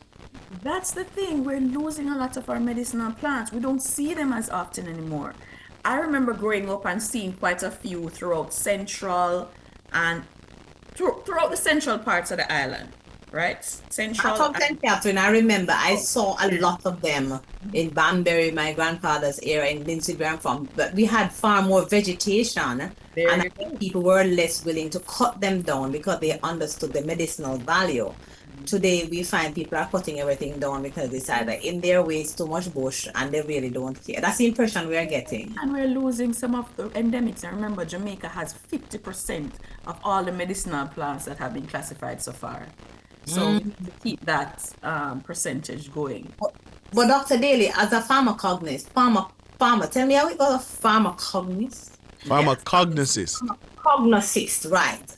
Because there needs to be, I get, more people like yourself, the work you're doing, educating individuals about these plants, the value of them, and what are the medicinal and other benefits. So I think you probably have to tell us a little bit about what you do and how people can get access to some of that information. Do you have workshops? I gather you're having some workshops about, using plants. Tell us a little bit about any of. Do you have an upcoming workshop? Yes, definitely. And as we do research, we have so many medicinal plants and we keep records of them, but we also have researchers that are looking at how they're used, and that's where I come in as a pharmacognosist. What's the medicinal component in this plant? Why should we preserve it? How can we use it? Now, sharing that information, I love doing so, and workshops is one of the convenient ways, and how as individuals we can help with our health. So it's a proactive approach to health. How can we eat better? How can we use our backyards or gardens as a part of our health routine? So we just finished our women's health workshop last week, Wednesday. So June 18, we'll start with men's workshop. So at the men's workshop, we're looking at natural remedies for health and wellness. For the men. It's like Father's Day. Father's Day is the 14th. Yes. Or give them a gift, Father's Day gift to come to the workshop. Yes, and let me tell the gentlemen, some of these sessions increase stamina and sleep, fertility and reverse erectile dysfunction naturally. And I tell you, Doc Books is writing this down. Three meetings, one per week. I must take note as well. Everybody needs. We want our men to be firm and strong. It starts on Wednesday, June 18. 3 meetings, one per week for an hour virtually. So it's good. You don't have to huckle yourself and get up out of your bed. With Q&A, so you get a chance to question and get your answers. And if you want to register, you have to send an email to drdenise@gmail.com. That's Dr. Denise Daly @gmail.com. You can also find her on Instagram or Facebook at Dr. Denise Daly. So, and there's a cost, Ricardo. Remember, there's a cost for the workshop. Yeah, and it's reasonable, $15,000. For 3 sessions. Yes. Dr. giving it away, man. So I think it's a good Father's Day gift. And I'm saying that seriously because we do have a lot of plants in Jamaica, a lot of natural resources and herbs. And, it's good to be going towards wellness. moving away from some of the pharmaceutical type, which we can use the natural products. So at $15,000 Jamaican or 100 US, or how much Canadian is it? 140 Canadian. 40 Canadian. And you get materials for class, checklists, and you get 3 sessions virtually with Dr. Daly and a lot of information. I'm encouraging people to register and go in. So this is just for the men. We can't hang around to find out anything. Ladies can come, and that's the beauty No, Doc, you can't make the woman them come. We're afraid to ask question when them did it, Doc. Ricardo, what happens when women are there is that men shrink away and right. We're not going to ask the question them, Doc. And that's men only. That's Men part, and that is true, and that's why we situated the workshop where when you're registering, you don't have to use your name. Right? Put on the Zoom link. You can be as creative as you want with your name. Nobody knows. You can type your question in the chat. And the beauty of this workshop too is that after week 1, we do a one-on-one 15-minute session. So each person can schedule that 15-minute session. We talk about what we did in class and any specific questions you have. We go over that. So that have been infused in the workshop. Week 2, with week 1, I give you a checklist and then I check in. After week 2, we do it again. How are you doing? Are you following the checklist? Did you find those herbs? Because in week 3, we're going to make a blend. We're going to make a product, and you can now take charge of your health. Do something. Be proactive in helping your wellness. And we want to build a routine. Yes. So you're going to take them through actually building a natural supplement or drink or tea? Yes. Oh. Yeah. I have Guinean weed in my backyard in abundance. Cannot get rid of it. No, but I've never been able to get it. It's always there. Guinean weed and aloe vera. We have all these things in the backyard. In town. Yeah. So we use them, but it's really important to encourage people because you say you're gonna people will be able to learn about things like creating natural remedies for themselves, but you're also going to talk about other things that you're going to help them to find some of these herbs because do they get the plants themselves or they go downtown to Coronation Market and buy them? Because vendors are also there who sell these herbs. Definitely. So you're going to tell them, Dr. Daly, where to locate some of the herbs and help them with that? Yes, we do have a list of vendors that do sell the herbs and online and where to find them. If you're looking on the island, if you know somebody in country, you show them the picture, tell them how it is, the common names of the plant. You'll also see the plant. And the materials that I share, you'll also have the scientific name.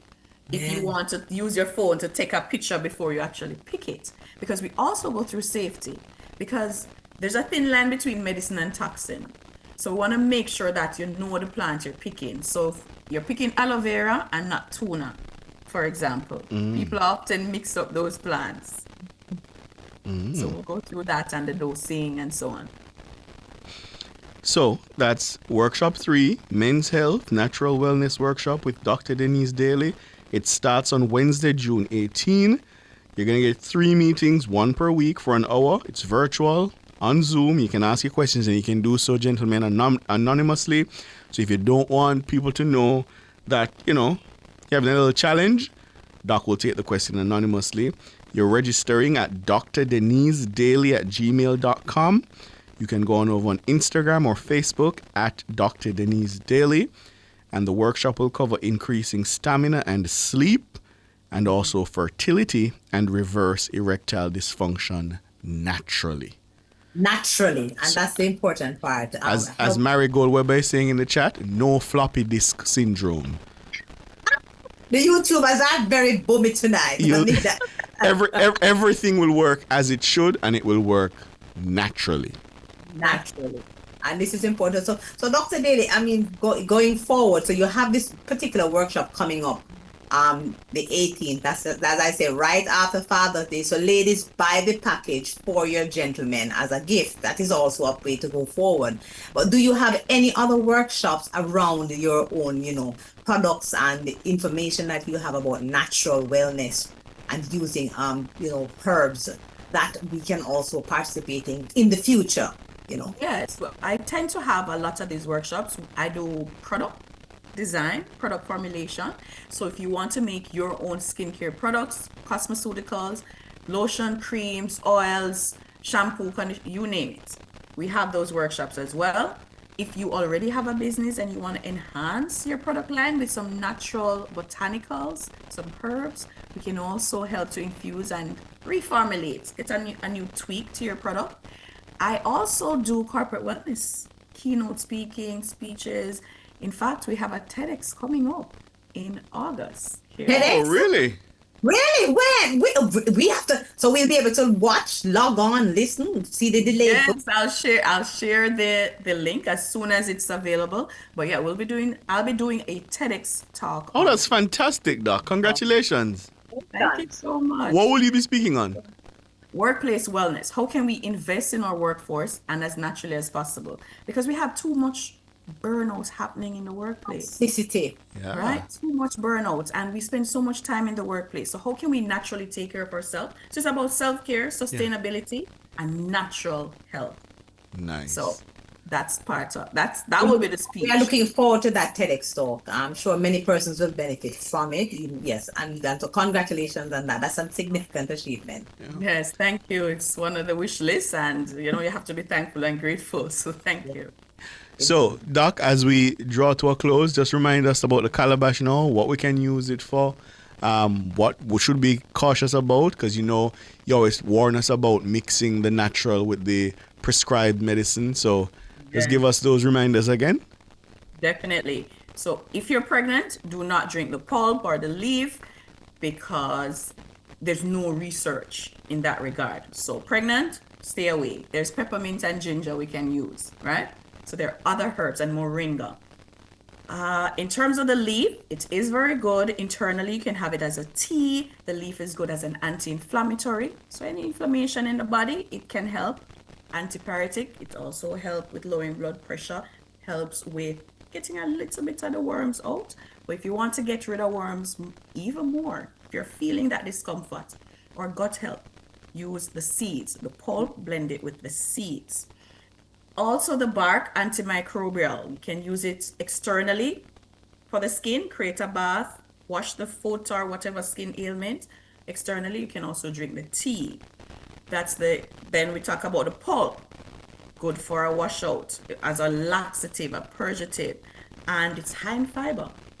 As I mentioned, I forgot, one of the traditional uses for the calabash, the gordy in Jamaica. If a child can't speak by a certain age, they normally start feeding them in the gordy. From a calabash, yes, they get their dish or bowl. That's true, because I saw that they give them a gordy bowl. Yes, Ricardo, and you have to eat everything. Porridge, all your meal have to come out, because that is gonna. I've never been able to figure out where that came from, but there's some folk, response to that. So they give you a gordy to eat out of, Ricardo. Interesting. It helps somehow.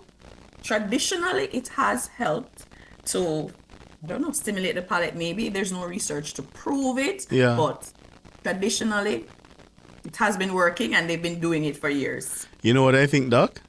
Yeah. I think they probably feed Dana out of the calabash. Our mouth set pan spring, be a talk shit on. But that's all the time we have, Doc. Thank you so much. So much, Dr. Daly, and I learned some new things today learning about the calabash. Yeah, I learned some new things about the uses. So thank you so much for the information. I'm sure all our listeners and the YouTubers and everyone have been energized. And we look forward to the workshop coming up in June, the 18th of month, beginning the 18th. You're most welcome. Dr. Denise Daly, our resident pharmacognosist with Nature's Remedies. Dana Davey, thank you, ma'am. Andrew Glenn Anderson, technical operator. Cara Powell, our editor, she leads the news and production team. All my colleagues, our sponsors, contributors, and you, our valued listeners. I'm Ricardo Brooks. And I'm Donna Hope. Have a good evening. Good evening.